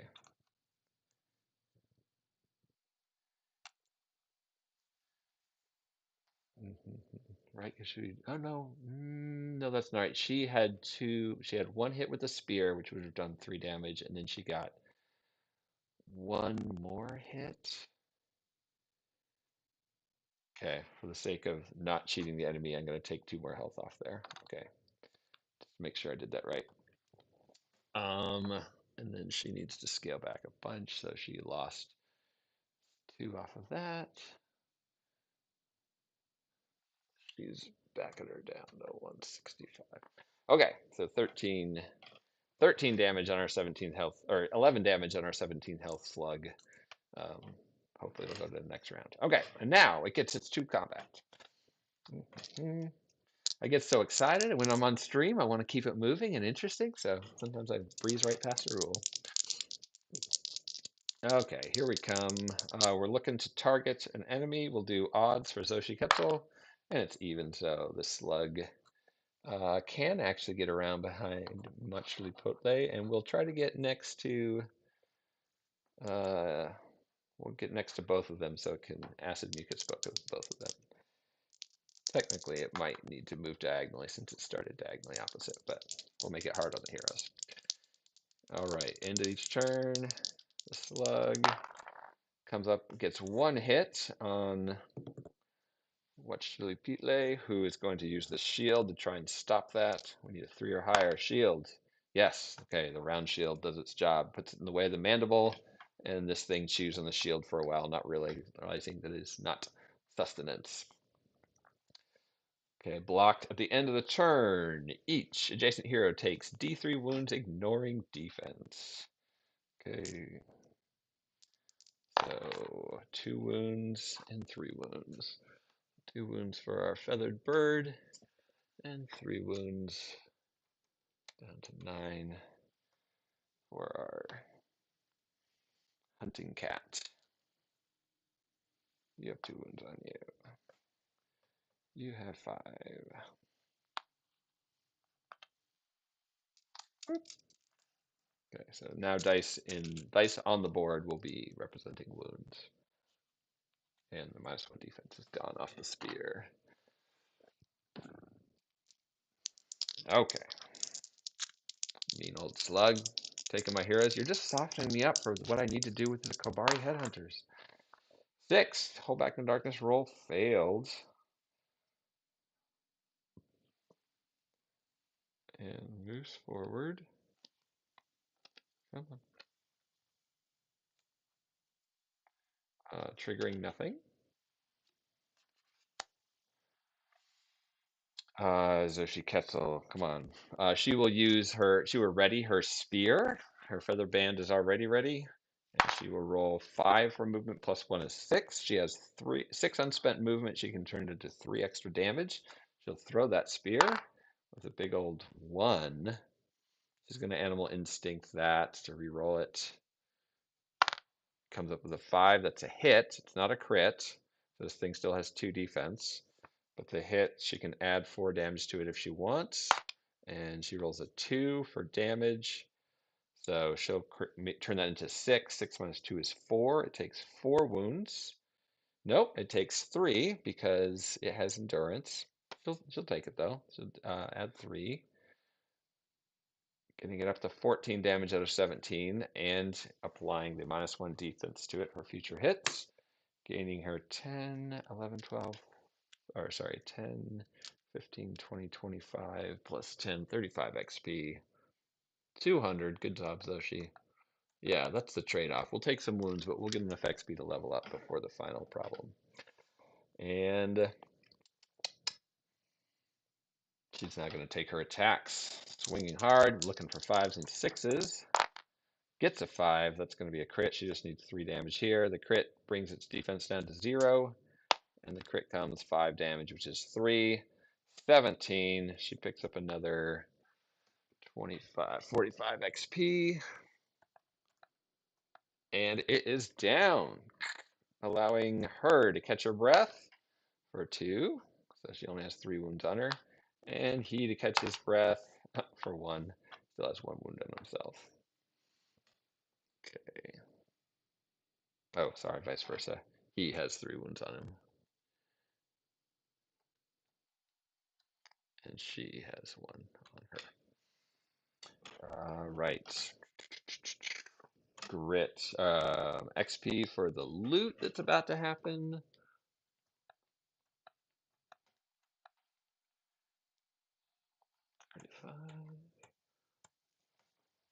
And the loot. Each of them gets to recover a grit because they downed a large enemy, so they both now have 1 grit. And we'll bring the loot into the mix. And they'll each get 2 loot cards. Good job retconning everything. Yeah, well, I mean, I guess we could fact check me and see, but swamp slugs. Double elite enemies, all right. And loot, and loot. Oh, good find in jewels for Zoshi Ketzel. So she's going to pick up our first peril dice roll of the day. We're going with the green peril dice for Swamps of Dragona. 250 gold in jewels for Zoshi. And she's going to pick up a loot card. Come on. Big chart roll. On a 4 through 6, it's an artifact, and on a 7 through 8, it's a gear. It's an 8. We get a gear card. Okay, we'll pull from the middle of the gear deck. See what's in there. Oh, sorry. Mark of the Explorer. Man, she's pulling upgrades today. Use 2 Darkstone to attach to any item. She has 1 Darkstone, as does Much Lupuitle. +1 move and gain an extra 5 XP for looking through doors. All right. He is going to loan her a Darkstone, and she's going to spend hers and definitely add that so that she can be +2 to all movement and turn that into damage with her Feather Band. Nice combo. Okay, I'll put Mark of the Explorer on her round shield. And she seems to be the first of the doors in general too, so she'll get extra XP for doing that. That's great. Mark of the Explorer. Fun to have on the Conquistador Explorer too. Okay, she's got her loot. He needs some loot. He hasn't been getting cool. He got the 2 worst loot cards in the game last time. Let's see if his fortunes improve. Ah, little. 250 gold without trying hard for it. He's up to 575 gold. Wow. So he's just saving for the shopping spree later. Go to the Tenochtitlan market and get some stuff. D3 Darkstone comes up. 1 more Darkstone. Good job. Okay. Loot, loot, loot. Breath recovered. Swamp slugs dispatched. A little Chitari beast dispatched. And we are hitting the almost the 2 hour mark. We have 1 hour left to find some Kabari headhunters. Don't worry, our mission this afternoon will be into the Kabari lands as well. We're going to take one more quick 5-minute break because apparently had a lot of coffee this morning. And then we'll come back and we guarantee in the next hour Kabari headhunters and a Kobari Headhunter trait, so we can start to see what some of the variations on Kobari Headhunters are. And we will get to see them in action with 2 free elite abilities. Join us 5 minutes from now when things get exciting.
Yes, Aaron, the parrot squeaks in the background are due to being in the Valley of the Serpent Kings. It has nothing to do with Newton the parakeet wanting a small blueberry.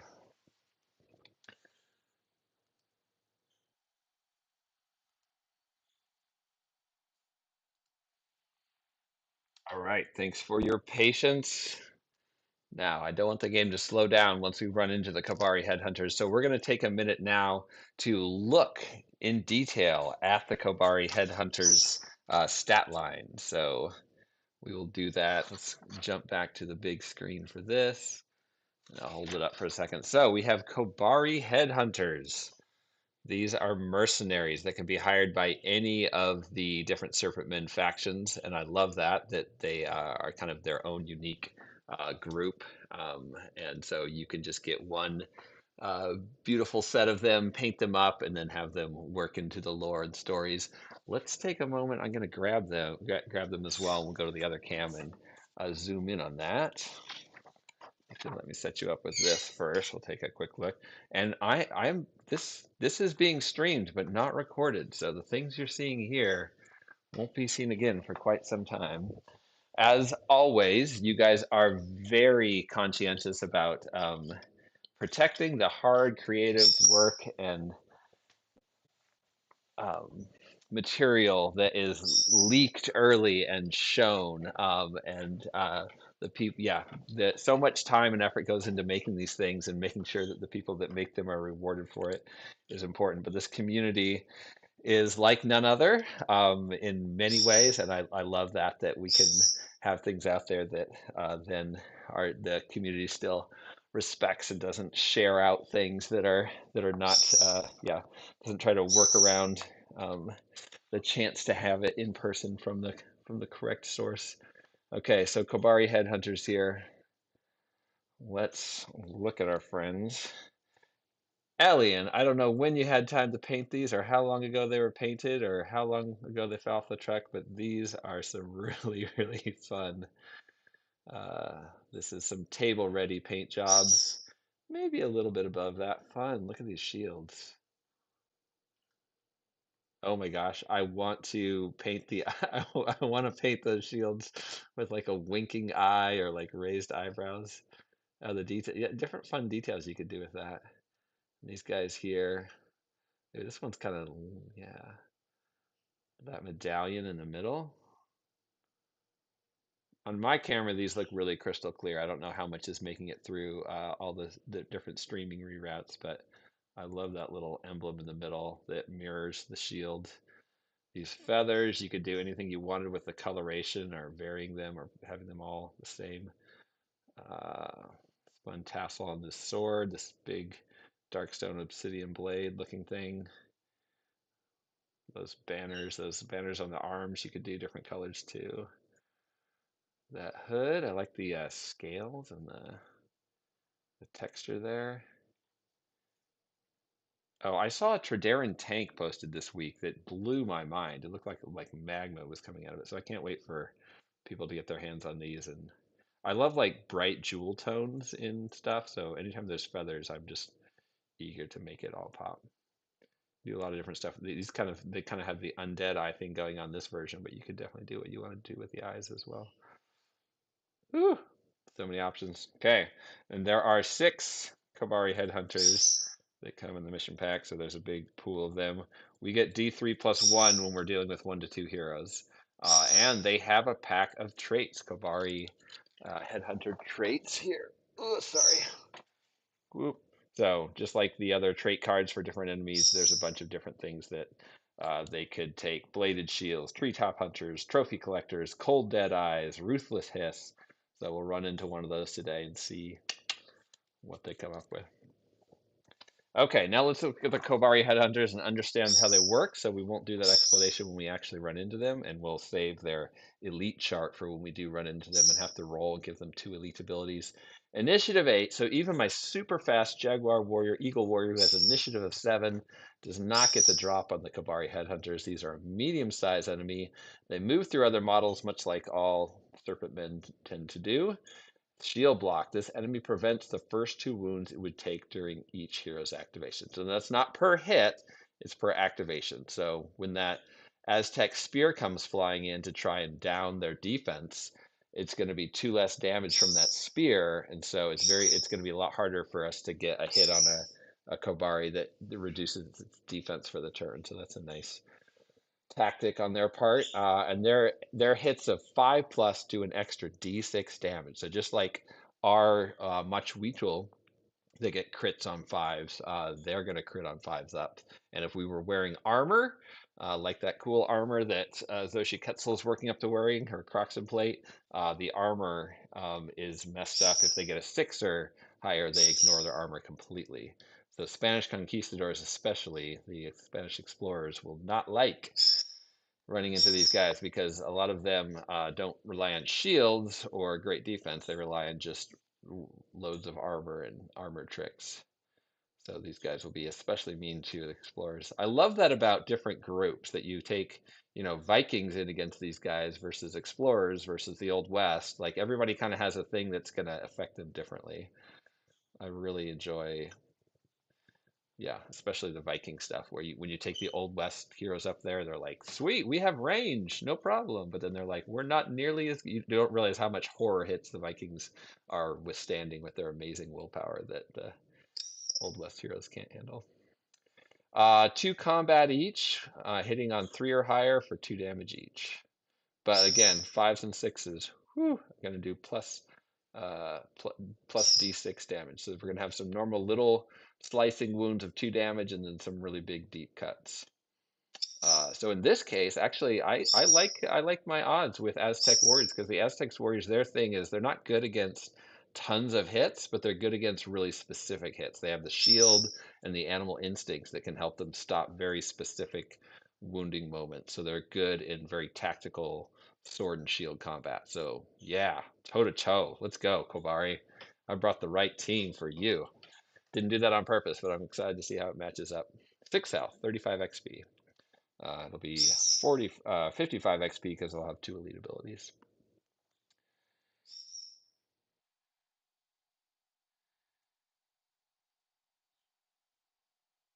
Nice. I like your conversations in the chat.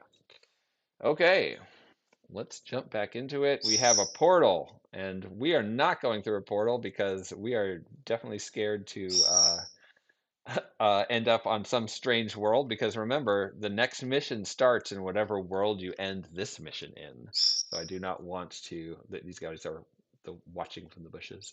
I do not want to end in a non-Dragono otherworld because I like my home team advantage here with my Aztecs in the Valley of the Serpent King. So we're going to backtrack to the other doorway that is hanging out down at this end of the map. Ignore going through the portal. All right.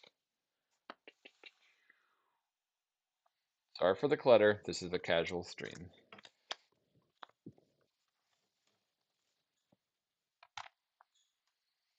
Holding back the darkness, and we will fight. 8 held, and moving south. Zoshi Ketzel is that +2 move from her brand new Mark of the Explorer. 1, 2, 3, 4, 5. Oh, that's not Zoshi. There's Zoshi 5. And we have not so many fights have been going, we haven't had a chance to scavenge much. So miss the scavenge, and we'll keep it moving. Watch Dilly Peatley. Yes, I am aware that I'm butchering all the names, but I'm just excited to listen to those audiobooks and find out little fascinating history facts and try to work it into some of the stories in the game, some alternate history. Okay, end of the turn. We're gonna hold back the darkness. Oh, actually, sure. He'll scavenge. Why not? Whoop, got it. And the scavenge card comes. Nothing to find except a little bit of XP. 45.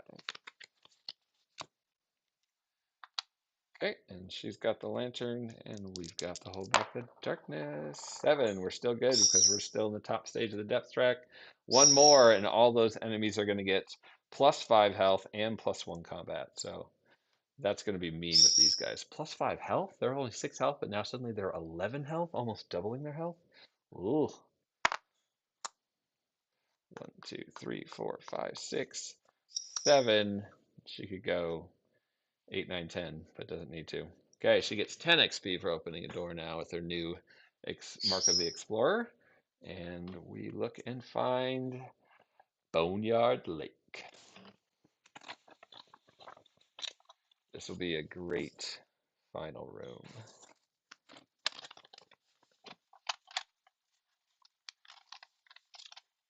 One of the few map tiles in the game that only has one exit, or at least in this world. Oh boy. Come to tall cam.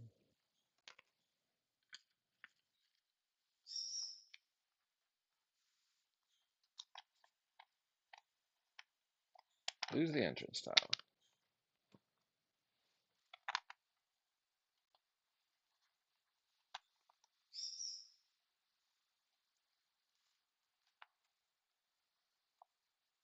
Okay. From portal at one end to a strong backtrack so we don't have to go through a portal.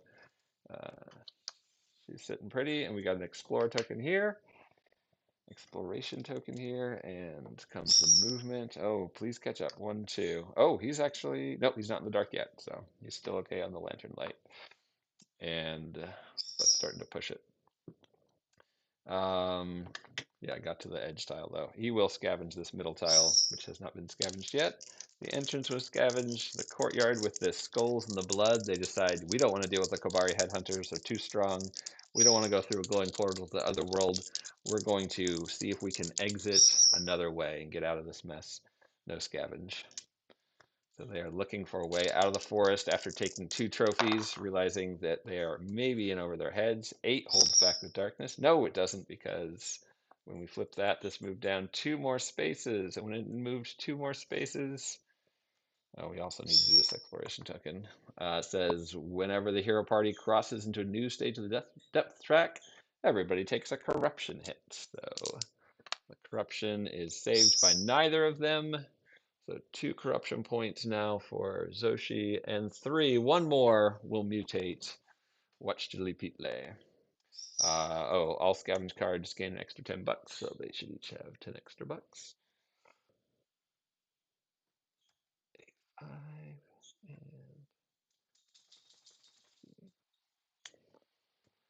okay, and then before we roll that 8 that will fail the hold back in the darkness roll, the exploration token pops, and it is a depth event with an encounter. But guess what? I promised you a fight, and I would like to make sure not to rush that fight later. So we are going to actually swap this out for the next exploration token. We need one with an attack on it. Ambush attack. There we go. Ooh, ambush attack. Great.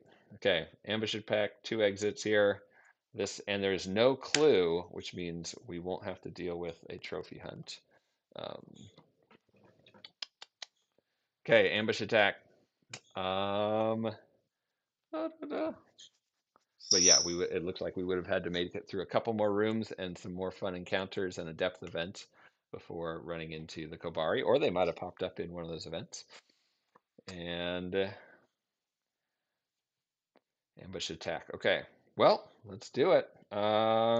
Enter the Kobari Headhunters. We looked at them earlier. We're going to see what their 2 elite abilities are.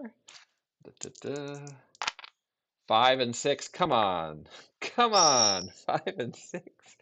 Let's see what we got. We got a Death Swing. Kobari Headhunters now they use the D8 for one of their fight dice during each melee attack. Okay, so they were going to roll 2 combat dice, but we are in the middle stage of the depth track now, so they're rolling 3. And that third one that they're rolling, this says, is actually a D8. So they get 2 normal combat and a D8.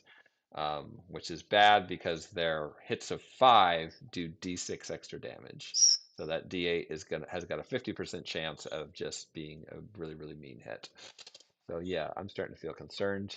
Number 6, Dika Masters. So that was Death Swing. This is Dika Masters. Kobari Headhunters now activate once at their normal initiative and again at initiative 3. In addition, heroes may never activate before them at their initiative level. So if you're tied with them, the hero may never activate before them at their initiative level. So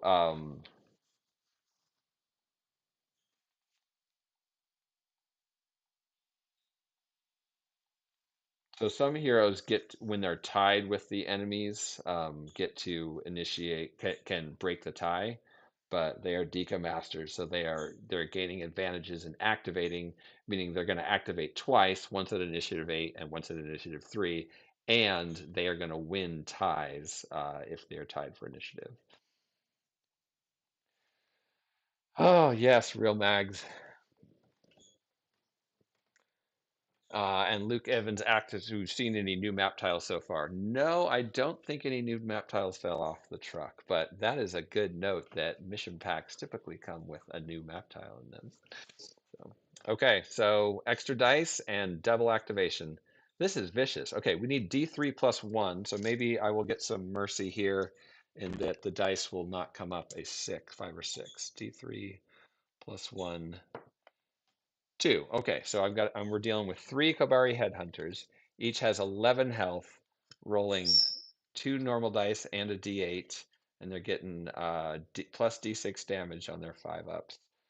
And on top of all of this, we get to see not what faction they're from, because these are mercenaries that fight for any faction, but we get to see one of these traits. And actually, I'm going to let you guys, since I'm always throwing mean things at you when I'm running a game and you're the players, y'all can pick which of these you would like to see. So we have Ruthless Hiss, Cold Dead Eyes, Trophy Collectors, Treetop Hunters, and Bladed Shields. So I'll let multiple people weigh in, so I don't just take the first one that pops up in the chat. So do you want them to have better deep bladed shields? I wonder what that is. Trophy collectors. Ugh. Ruthless Hiss. You're gonna try and make them more offensive or better defense, or treetop hunters. That's got to be some kind of defense thing. Some kind of like I can't reach them, or maybe they're throwing things down from the treetops. Curious. Bladed shields. Shield seems like defense, but blade seems like offense. Ruthless Hiss. That's probably just like one of the. There's always one that's just like plus 5 XP because it's super mean, and I don't know which one it is. So. Oh. Is there one Kabari trait you're not showing us? Like I said, some stuff fell off a truck. I don't know if everything fell off the truck. This is what I have that fell off the truck. I have these 5, so I don't know if there's a 6th. Um, this one is just art for the back of the card, so no, there's nothing on the other side of this. I was just showing you that it was the trait stack, so you would be able to recognize it as being similar to like trait cards for other. 5 seems average, I think. Yeah, I think most of the enemies have 5 when they have trait cards.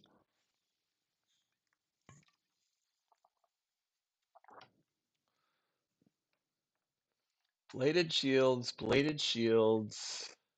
trophy collectors, trophy collectors, trophy collectors. Trophy collecting sounds fun.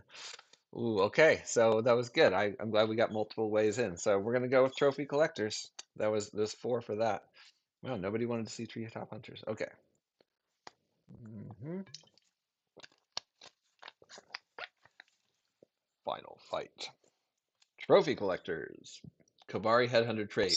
When a hero takes 5 or more wounds from Kobari Headhunter melee attacks in a turn, that hero must also discard an item or side bag token stolen as a trophy.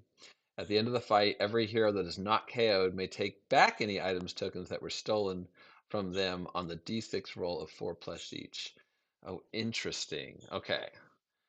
So, what does this mean strategically? Strategically, it means that I normally like take a ton of wounds and I'm like, oh, I'm all hurt.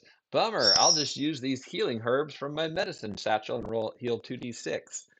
But what you guys have done now is that my bandages and healing herbs that I'm saving so that I will have this giant pool of health to be able to win a war of attrition here is not going to work, because anytime I take a huge wound, they're going to get a chance. Oh, I have to. It's not even a chance. If I take 5 or more wounds from a Kobari Headhunter melee attack in a turn, so it's not from a single one. It's so after when they activate, they'll all do their damage, and if any hero has taken 5 or more wounds, that hero must also discard an item or side bag token stolen as a trophy. My item options are not great. I guess I could throw away the Croxon plate, but that's like an $800 awesome artifact upgrade that I would love to get to town and find something to use for or keep the money for. I wouldn't throw away a starting item because they are all pretty integral to me fighting. So I'm really stuck with having, I guess I could throw away the yeah. I guess some of these stuff I could throw away and then buy again in town, but losing the spear or losing the shield in the fight does not seem good. And the armor is very expensive to replace. So really, those bandages, I have to like use them or lose them, and sometimes I won't even get a chance to lose them. I'll just get hit really hard. So it's like, wow, that is a hmm. Well, I guess, but I do get them back. So if I lose them, I can get them back at the end of the fight on a 4 plus. So So then this whole idea of like, well, I'll just use them up so that I don't end up getting them stolen and I'll have nothing to take. Ooh, even worse, if I don't have bandages and you hit me for 5, I have to give up an item. So now I have to keep my bandages and whiskey and whatever else I have so that it could be like a natural barrier to my actual items and weapons getting lost. Ooh. Thank you, Real Max G. You're faster brain than I am. I'm a slow learner. Usually, when I get it in, it locks in, and I can do the strategy. But I'm definitely not the person to master something the first time through. So, okay. Elite traits 5 and 6. These guys are ambushing. There's 3 of them. So that means 2 on 1 on 1 on 2. Which one of you gets 2? Odds it'll be Zoshi. Nope. It's 2 people ambushing our friend over here. Okay, and we're going to go into close cam for this so that you can get a little bit more of the enjoyment of seeing those beautiful minis and seeing our Kabari headhunters. Okay, so we went into the room with all the hanging skulls and the slug and the bloody ruins. We decided we're going to exit through a different way because clearly we are being watched, and the Kabari were alerted to our presence, probably because of that squishy noise that the slug makes when it dies, like a low, long whistle. And they have now popped up as we are running for the exits and trying to get out. This ambush attack is happening. Um, and it is the Kabari Headhunters. Now, normally the ambush attack would be legitimately an ambush attack, and we would roll, and on a 1, 2, or 3, it would be a Kabari attack per the Kabari adventure card. So it's possible to sneak through this initial Kabari adventure without running into the Kabari, which in the campaign is very thematic. There's like a kind of a build to where the Kabari, you're slowly starting to encounter them, and they're getting more and more detail interacting with them. So it's kind of fun in this first one to try and sneak through and see how many trophies you can take in the Kabari's to Kobari's area without running into them. But we're going to run into them for sure on purpose so we can enjoy seeing them in action. Here we go, final fight.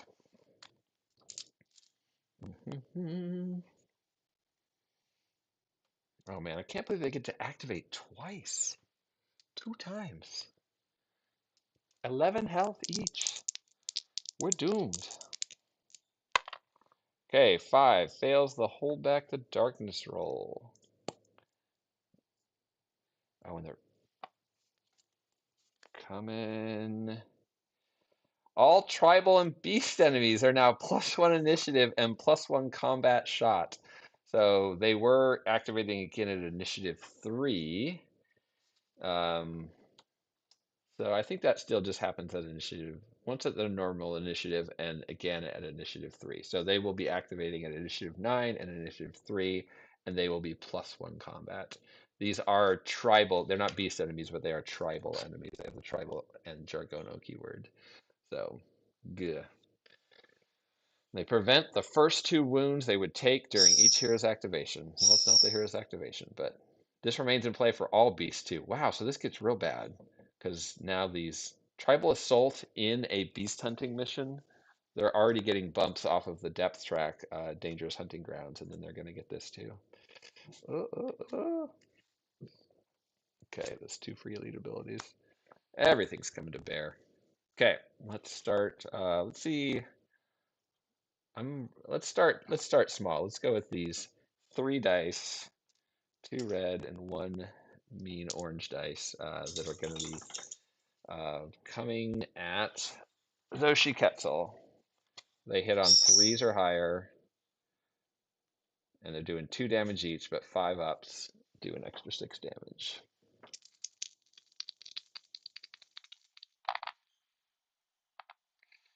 Five ups do an extra d6 damage. Every single one's a hit.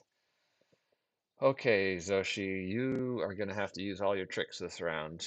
We don't want to take 5 wounds in the round for sure, so let's start with this and try to block this hit with her shield. So she's going to use the shield, and she needs a 3 up to do this. So once per turn, she can cancel a hit that she's taking on a 3 plus.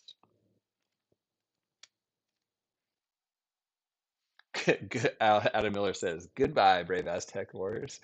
Don't you have to draw the Bone Lake encounter card? Oh, good question. So the Bone Lake, so there's an advanced rule where when you encounter a room, you also you encounter its special the thematic encounter, and that's really fun to always do the encounter that goes along with the room. Standard rules, if you don't use that advanced rule, is that you only do an encounter when it shows up on the exploration token. So in this case, I drew a few random exploration tokens first, but we really want to see this fight, so we discarded these, cheated so that we could get to an attack, so we could have the Kabari Headhunters attack us and watch us. And there was no encounter on this, so we didn't have to do any encounter stuff. But yeah, normally if you're playing with the advanced rules where you do the encounters of the room you come into, yeah.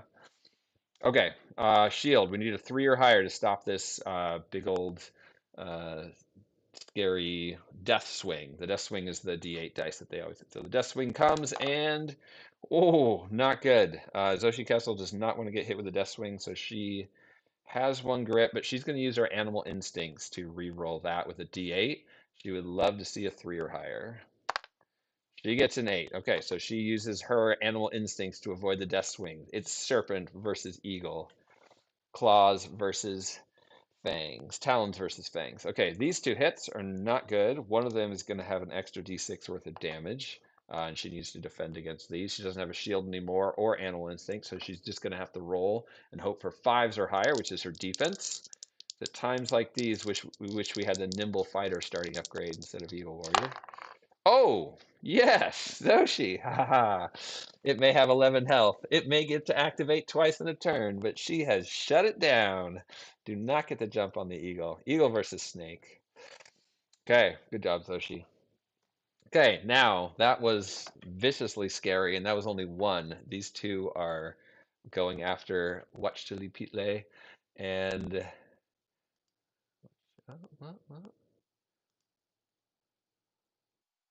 Watchilipotle, and they are going to roll their 2 dice each, and their 2 death swings. Yeah, so 2 dice each, and then we need another d8 for a death swing here. Try to color code this so we can follow the action with the dice. Okay, so they are hitting on 3s or higher, but 5s and higher are an extra d6 damage. 2 death swings coming in. He does a corkscrew backflip, throws up his shield, and oh, yes. Okay. 1 death swing looks like it's landing, and his acrobatics as a jaguar cat versus snake are working out. Okay, he will use his shield. Problem is with all, yeah, he'll use his shield on the death swing. See if he can get rid of this 6. Looking for 3, comes up with a 5. Okay, so shield blocks the death swing. Mano y mano. So 1 hit is coming through, and it's just going to be a normal hit for 2 damage. He'll use his defense. Needs a 5 to stop that, and comes up with a 2. So nope, takes 2 wounds. And his health goes down to, oh, strangely, sorry. Forgot, I'm tracking health for you guys visually. Has 1 wound on her, and he has 3 wounds on him. So he takes 2 wounds and now has 5 wounds on himself, is down to 9 health. 9 health. And she's at 11. Ooh, I got a Darth Vader impressive from Adam. Okay, so that was their Initiative 8 activation. Now it's time for some payback. Zoshi Quetzal, she's going to roll her movement dice. She gets an 8. Yes, plus 2 is 10. She has 10 unspent movement points. She can turn into 5 extra damage. These guys don't have endurance, but they will ignore the first 2 wounds it would take each turn. So she's going to throw her spear, which is ready. She doesn't have animal instincts because she already used it for the turn. Our friend, the Jaguar. Oh, should she? But so she has that spear wound that will lower a defense. Nope, she's going to try and take care of this guy on her own and then go help her friend. I was thinking maybe she goes and gets a wound over here, but that much extra movement damage is worth just pouring into this super healthy snake. So she's going to have 5 extra damage from the feather band if she wants it. She's going to throw the spear and needs a 4 or higher. She gets it. It's a crit. So this guy has normally 3 health, 3 defense, and 6 health, but instead has 0 defense and 11 health. So the crit going through that, she's going to roll for damage, and she would like something good. So 4 plus the 5 extra from her feathered band that she's going to use. Once per fight, add +1 damage to one of your hits for every 2 unspent movement points you had this turn. So 5 and 4 is 9, minus 2 is 7. The snake picks up 7 wounds and needs 4 more to go down. Yes. Okay. Get out of here, Kobari. We may live. She's then going to throw a couple 5s and 6s, hopefully with her Machuito. No, she does have a grit. She is going to burn the grit um, in hopes that she can finish it, take an enemy off the board. Offense is really good defense unless you miss. And she misses. Ethan, don't risk it like that. Actually, she gets 1 hit, but it's just not the crit I was hoping for. This guy has been hit with a spear, so he's -1 defense. Where are you, spear token?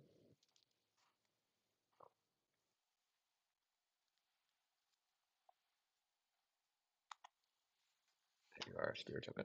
-1 defense, and she needs to roll some wounds here. Comes up with a 4.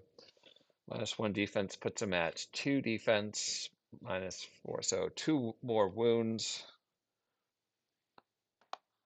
Oh, and they're being mean. We only get XP for actually eliminating them. All this hard work I'm doing, I'm not getting any credit for it. So 9 out of 11. That's pretty good, though. Yeah. Okay, she did her best. Oh, it'd be so nice to get a little more damage from somewhere. Okay, moving on. We are now at initiative 5. So this Watch Chili Petle. He has 1 grit. I think he's going to try and outlast these guys while he waits for Zoshi Quetzal to get to him. So he's going to use his once per turn brutal combat to recover a D4, to recover grit on a D4. So hopefully he can get a bunch of grit and use it to defend against this second round of attacks that's coming at him. So he's going to hope. Oh, maybe the Jaguar tries to escape and finish off that one. Okay, thanks, Romax G. We'll try that. First, he's going to try and get that grit to see what his options are. 5, he does. He's up to 2 grit now. Okay, now we're thinking Max G is thinking that they have an escape of 4+. So we'll roll for movement first to see if it even matters. What do you got there? It comes up with a 3. 1, 2, 3. Not enough to get over. He could escape. Well, let's make the escape test and see if it even matters. So he needs to get a 4 or higher to escape. He can escape if he wants to. He's going to just flip around. He knows he can't take 2 of them out at the same time, but if he moves to here, at least this other one will have to retarget and maybe give him some reprieve there. And he also gets closer for a future turn where he will be closer to go and help Zoshi Quetzal if he can. So we'll slide around there with his successful escape test, and then he has 2 grit. I think he's going to save the grit for defense. And instead, he's just going to see what he can do here in terms of weakening one up and then getting over like real Max G suggested to help Zoshi next turn. So it didn't get as far as he wanted. Rolls for some hits, gets a 1 and a 2, no good. I don't even think it wouldn't take one out, and I don't think it's worth the risky reroll with the grit. I think we need to save the grit for defense and for the moment when we do get some crit so we can make sure damage goes through. So we're going to sit on a poor turn from him, and we're just setting up for a future turn. We go to the second activation of the Kabari Headhunters. This one needs a target and is going to target randomly from the heroes it can reach. It has a move of 8, not a problem. And so it will, on an odd, it'll go after Zoshi Ketzel. It gets a 3, it is odd, so it goes 1, 2, 3, 4, 5, 6, 7, 8. Goes as far as it can, tries to get around behind her, only gets so far. Okay. Oop, for theme, for dramatic effect. All right. Oh, I apologize. They are all +1 combat, +1 shot. So they should have, Zoshi, you should have had one more attack come against you. It was a 1 and missed. And you, sir, should have had 2 more attacks come at you. It was a 1 and a 6. The 6 would have hit, but you would have gotten to roll defense against it, which you did and succeeded. Okay. Don't want to cheat the enemies. So enemies are from here on out. I keep taking away their wounds. I'm going to use a different color dice for the enemies. Enemies are going to roll gold dice now. These red dice are going to be wounds on the heroes because he is at 5 wounds on him and she is at 1 on her. So on screen we can see.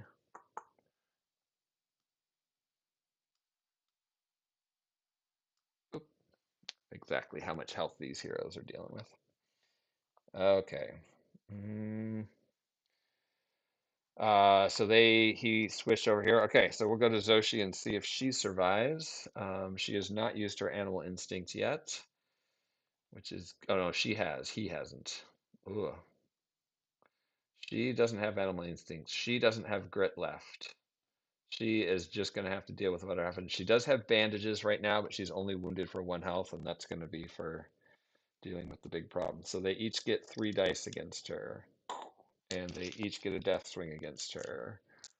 So we're looking at a lot of dice. No, man, there's no way out of this. Okay. Okay.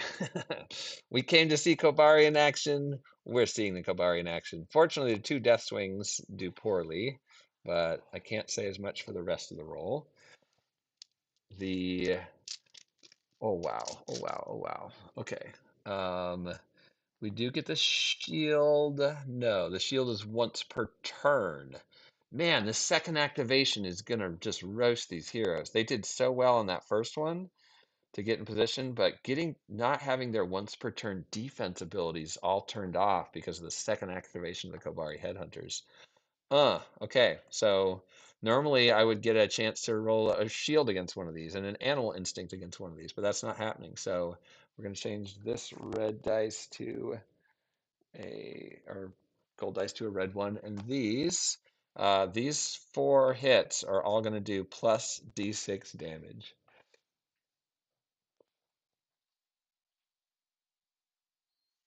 Oh, yes, Real Max G, you are right, but I want to note that in the middle so you're saying that I didn't need to add an extra dice to each attack. So this one gives them +1 combat. So they're normally combat 2.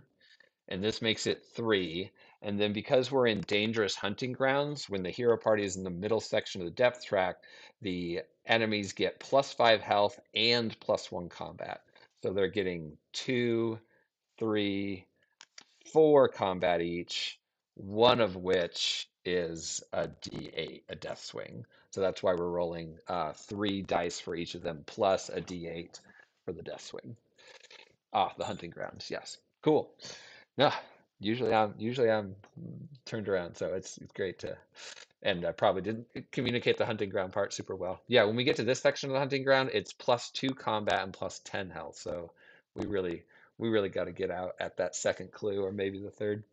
Let's see if she dies here. She needs a lot. We're going to re-roll these. She needs fives. If any of these hit, they're going to be an extra d6 damage. So this would take a small miracle for her to be standing. But she did really weaken one up, so he might.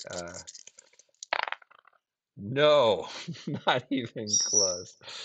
Okay, so no defense, no defense, no defense, no defense, no defense. And she used her grit. Nope. Okay, here comes the damage. This is the damage without the extra d6, without the extra 4d6s. She has 11 health currently, and that is so much damage. Okay, and just so we're clear, when a hero takes 5 or more wounds, that hero must also discard. So even though she's getting KO'd, um, she has to also still give up um, in an item. So she will give up her bandage. She's getting KO'd. They're stealing the bandage as they run over to gang up on Huitzilopochtli. And it's not for every 5. So just because they do a billion damage, it only happens once. Ugh. And if she wasn't KO'd at the end of the fight, she would have a chance to get this bandage back. But she's down and KO'd. Wow. That second activation. Yeah, because I can imagine blocking 2 of these with a shield, or maybe getting a grit on her roll. Yeah, whew, down, down. Oh man. Okay. And the nice thing that she did do was absorb that second attack. So maybe he can survive it and then maybe take out one of these guys or flee the adventure.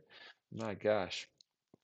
Okay, so here comes, they get 3 dice and a death swing. He's got 5 wounds on him. He's got 9 health left. You just need to survive 9 health and flee the adventure here. You got you got some trophies.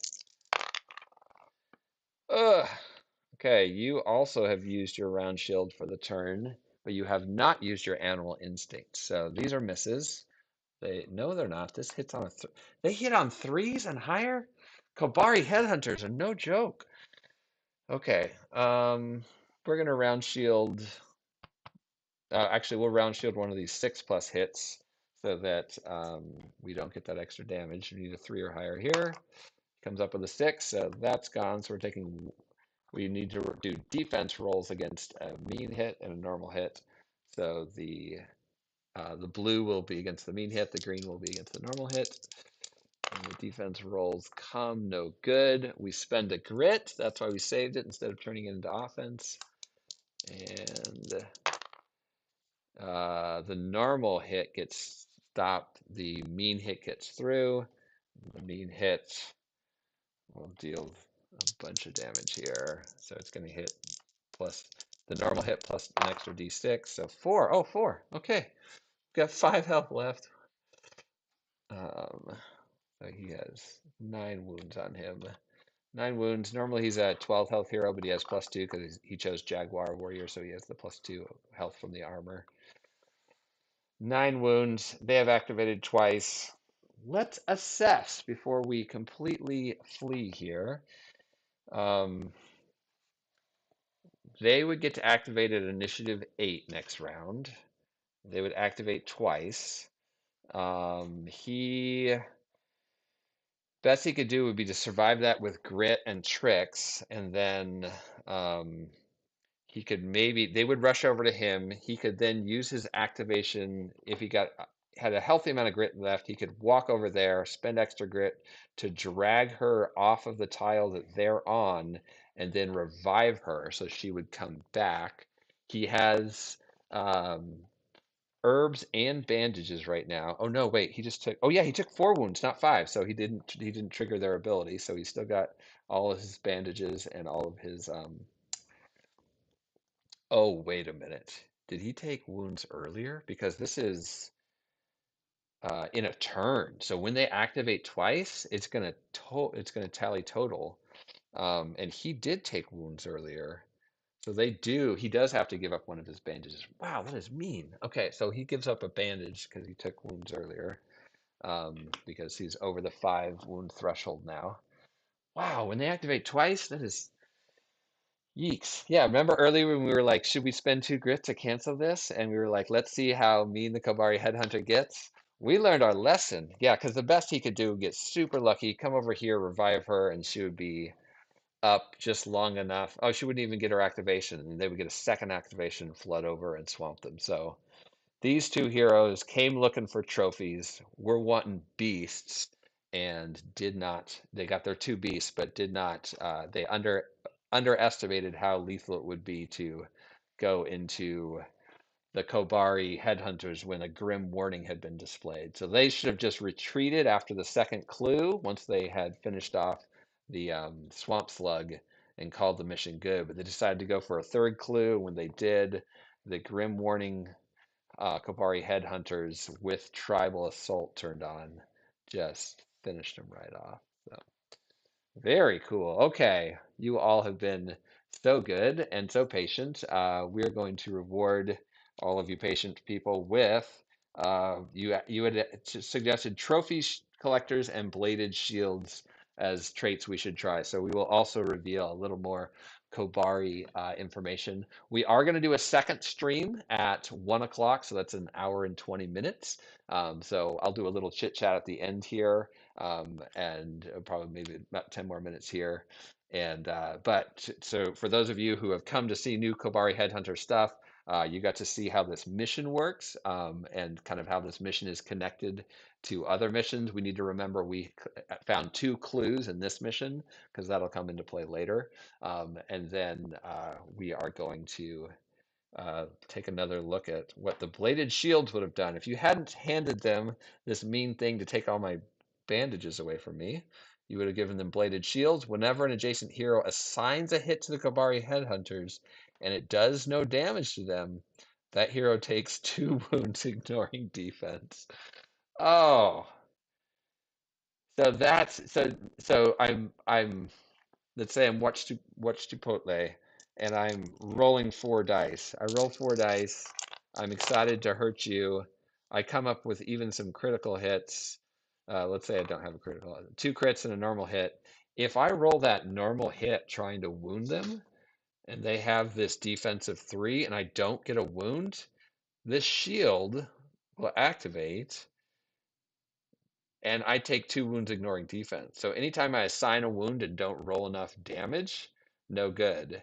And what's even worse is that if I only get 1 hit, then it's maybe not worth assigning because they have shield block, so that prevents the first 2 wounds it would take during hero's activation. So if I just roll 2 dice and end up with a hit, man, it's a crit and it's going to ignore their defense. But if I roll poorly on that crit they get to shut down the first 2 damage that happen, then this bladed shield could still get me. So I'm in this really weird situation where sometimes getting hits isn't even enough. Like you have to get enough hits, or you have to get critical hits instead of just normal hits.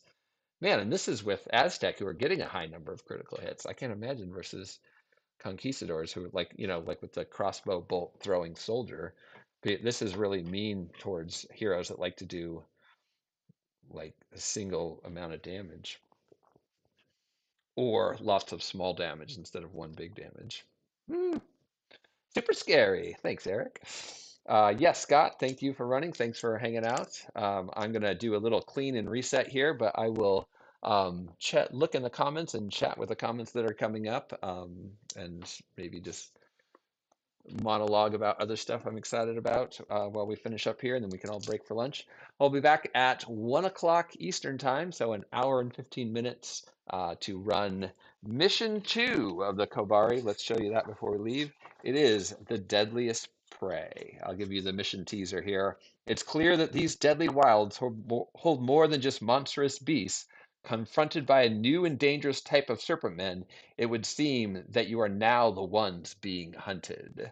And there's more, but we'll really read that then. So basically now the Kobari are hunting us instead of us hunting beasts in the forest.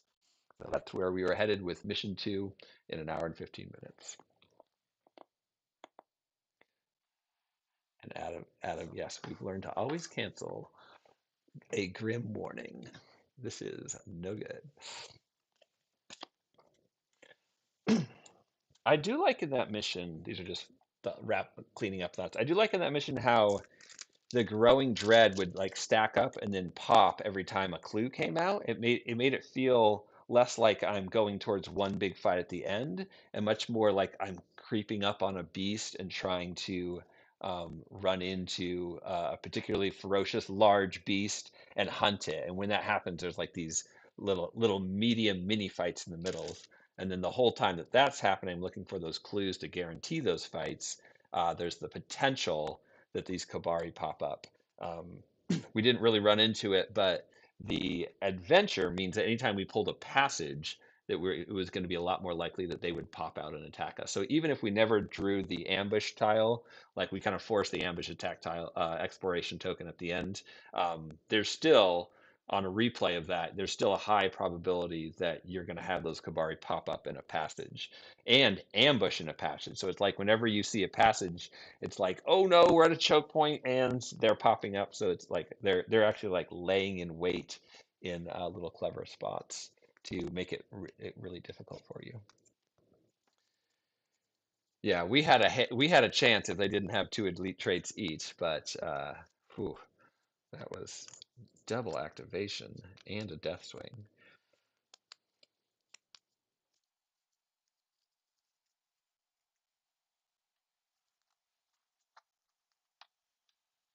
What else do I like about that mission? Yeah, I like that as you're starting a campaign, it starts you out like you're guaranteed a bunch of little fights up front. Um, and I like what it did with the depth track where you feel like you're deeper in the jungle and the enemies get more and more. So there's not just the should we stay or press on based on how healthy we are. There's the it doesn't matter if we're super healthy if we're hitting a lot of passage tiles and moving deeper into the depth track. A bunch of passage tiles early would push me super deep into the depth track before I even get to fight my first beast. Yeah, so the amount of clues that I would go through in any given mission is going to be very, very different depending on how the cards come out. I like that. I like how the passage tiles versus standard map tiles really would change how that mission feels, depending on what comes out of the deck.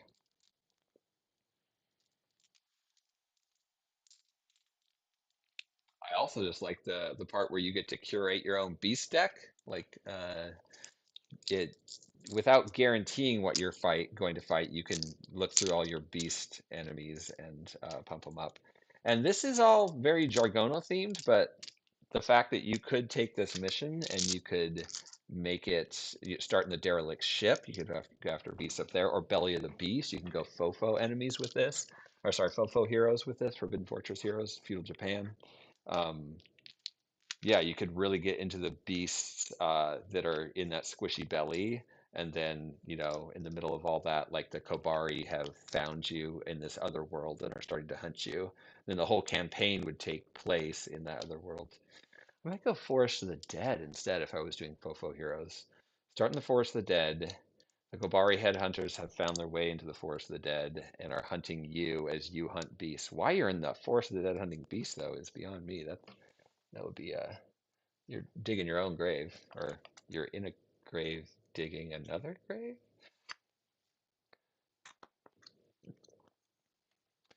Oh, I am so sorry. I get excited. We need to do the failure for the mission. We'll let everybody know what that was next time. But the failure for this mission, ravaged and terrified by the beast, each hero must roll a d6 on the roll of 1, 2, or 3. Roll once on the madness table. On the roll of 4, 5, or 6, roll once on the injury table. This is in addition to any roll for having been KO'd.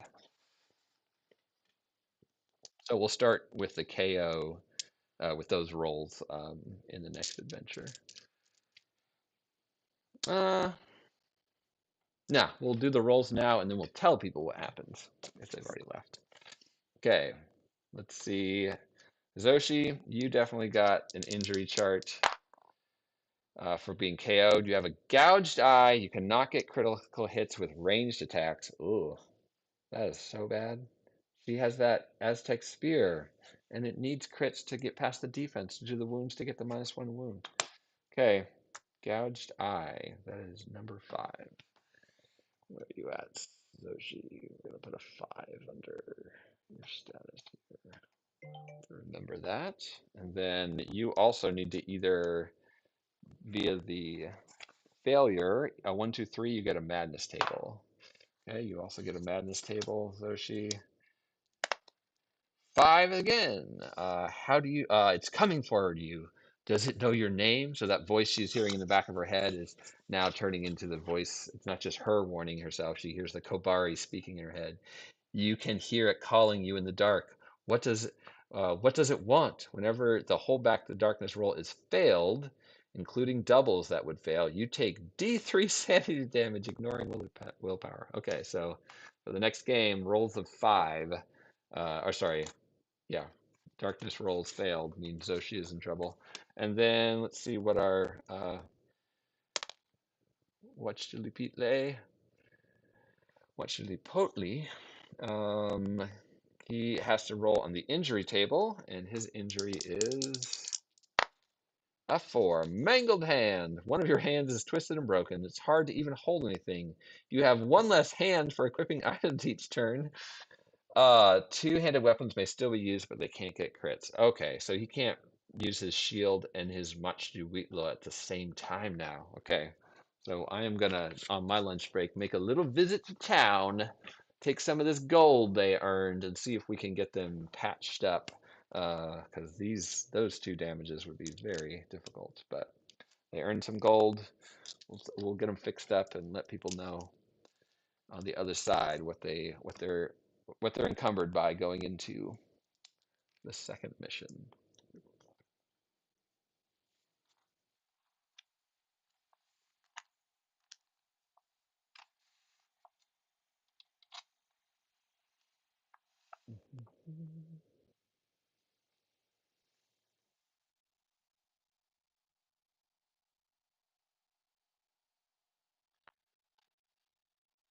A harsh failure condition, what would we have gotten for success? Oh, sure, let's look at that. Yeah, we're here to find out what fell off the truck.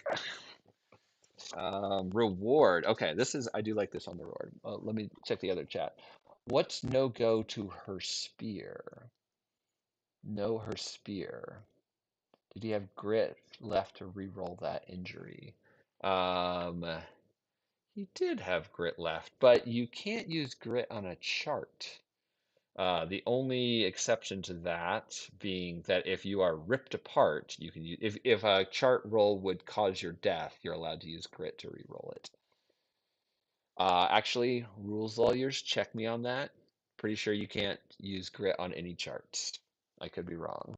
I'm specifically, I would love to recall. I can't remember at one point. The good find, like, does this count as a chart on a loot item? Because I feel like the conquistadors having ambition could use ambition to make, like, it's this trade-off of using their ambition on this chart roll during a loot to like get really good stuff, but then they're without ambition during the fight when they really need it. So I believe the rule is no grit on chart rolls, which would mean no ambition as well. But some rule lawyer can ask me. And Adam Miller says that yes, this is a chart on the loot card. So. But I like that thematically that a conquistador could like they're kind of like looking for treasures a lot, and they could end up with. But follow the rules or house rule, whatever's fun. Um, Okay, yes, you wanted the reward, Adam, and it says each hero gains 200 gold if the hero party marker is in the top stage of the depth track when it's completed, 400 if you're in the middle stage, or 800 in the deepest stage. So there, that part of where it's like, well, let's just run away. Like we don't know how good is having a clue later in the adventure, or we're just doing this as a one shot. No, no. Like the further down and deep you can get that hero party marker into the depth track, the more reward there is. So bigger beasts give you more notoriety and fame when you bring them back. So 200 gold, 400 gold, 800 gold. Um, I think 400 gold would be very doable. But for our heroes, they would have gotten 200 because they would have left after the clue here. It was that last tile that pushed them here. And actually, if they went 1, 2, Yeah, their third three. Yeah, actually, so if we had done there was two tiles that we didn't do in the middle because we fast forward to the third exploration token. They would have had some encounters and some long walking, and probably this would have been advancing, causing them some problems too. But they would have been in the third stage of the depth track when the Kabari finally showed up, and then they would have needed to find one more clue after that. So that was they should have stopped at the second clue. They went for three. Wrong choice in this particular random generation.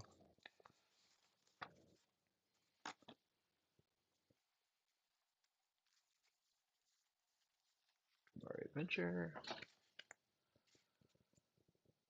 Mark of the Explorer on the round shield.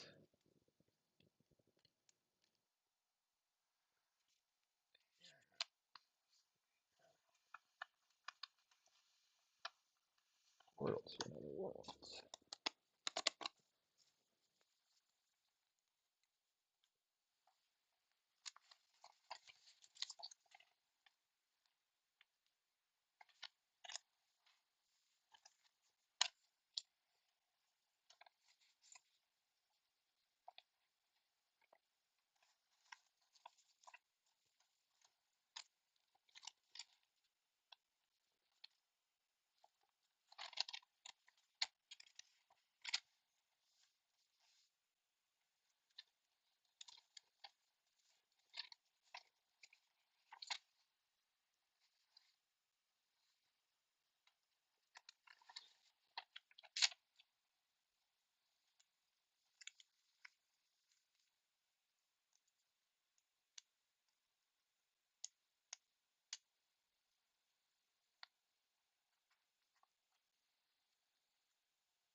Is another fun thing that is just on Thingiverse that my brother printed me. Um, just found it and was like, "Hey, here's a good little stocking stuffer for Christmas."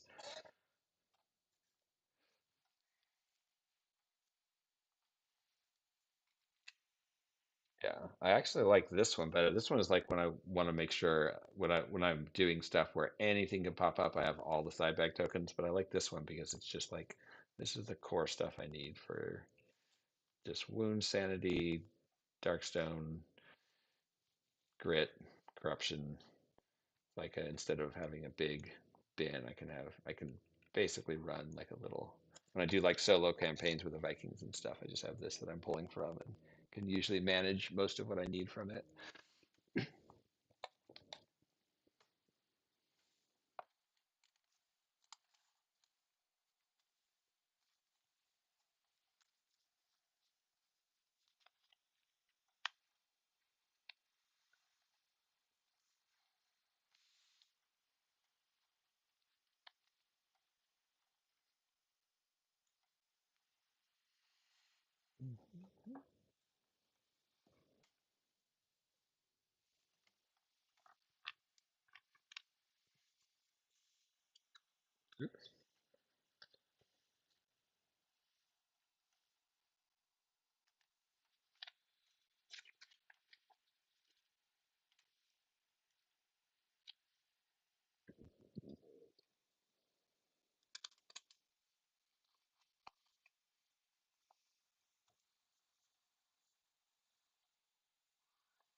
Oh yeah.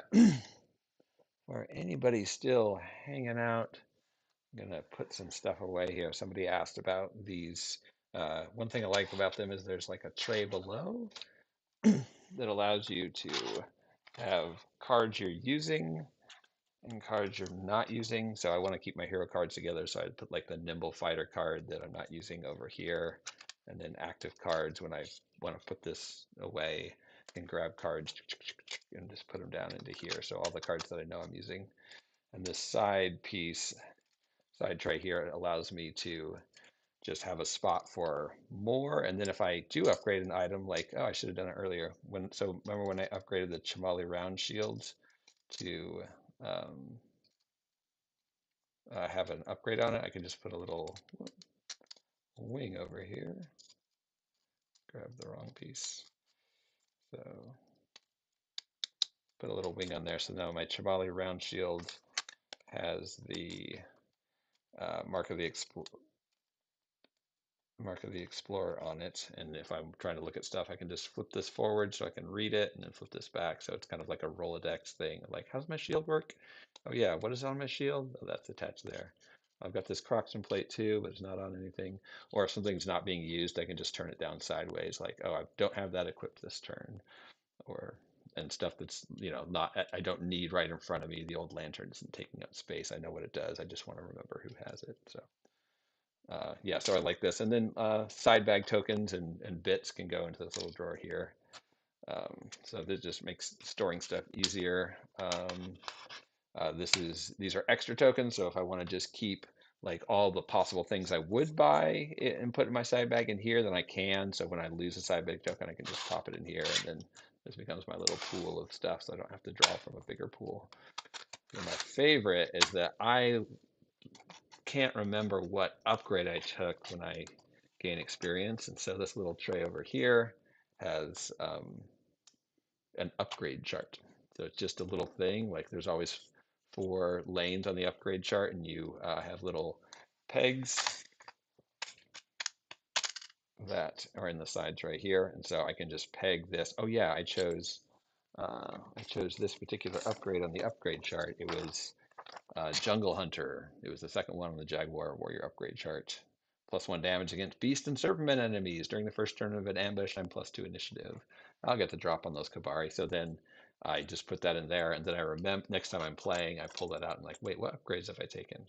So if I take a second one from another one, I can put it there, or if I move it down, take the next one in that lane.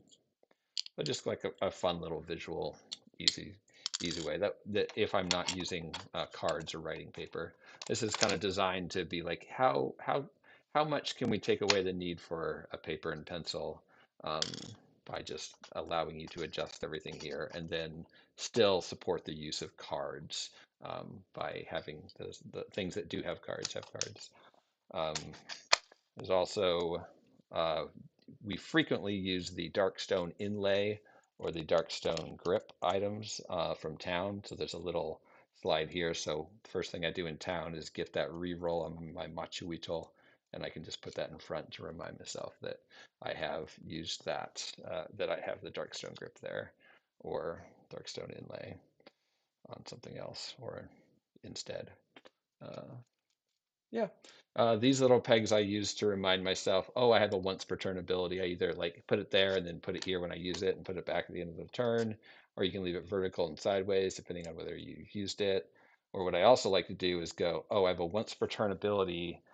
Oh, I have 2 once per turn abilities, and I'll put another little green peg, like, oh, this green peg is tied to this green peg here. So I'm like, do I have once per turn abilities? Oh, I do. What is it? Oh, it's this Aztec Spear. Oh, I have another one. Where's that one? Oh, it's here, over here on this peg, the round shield. I put one on the round shield lane here, and it'd be like, oh yeah, something over here has a one. Oh, it's the round shield that has a once per turn ability. That just helps me remember all my little triggers and opportunities without losing track of them. Tons of little things. Everybody uses this stuff differently. There's a few extra dials on here just for like stuff that you might need to keep track of that nobody thought of, and status markers for if you're getting a Viking and doing all that stuff, Darkstone corruption. And then the XP does go up in 0s and 5s, so you don't have to keep spinning this dial around. It goes up by 5 because XP. Same thing with the gold. The last lane is just in 5. So. And yeah, this can come out and put new ones in here, but you can still see all the art and see all your abilities. Okay, we are done with this stream. We will see you in an hour after lunch is over.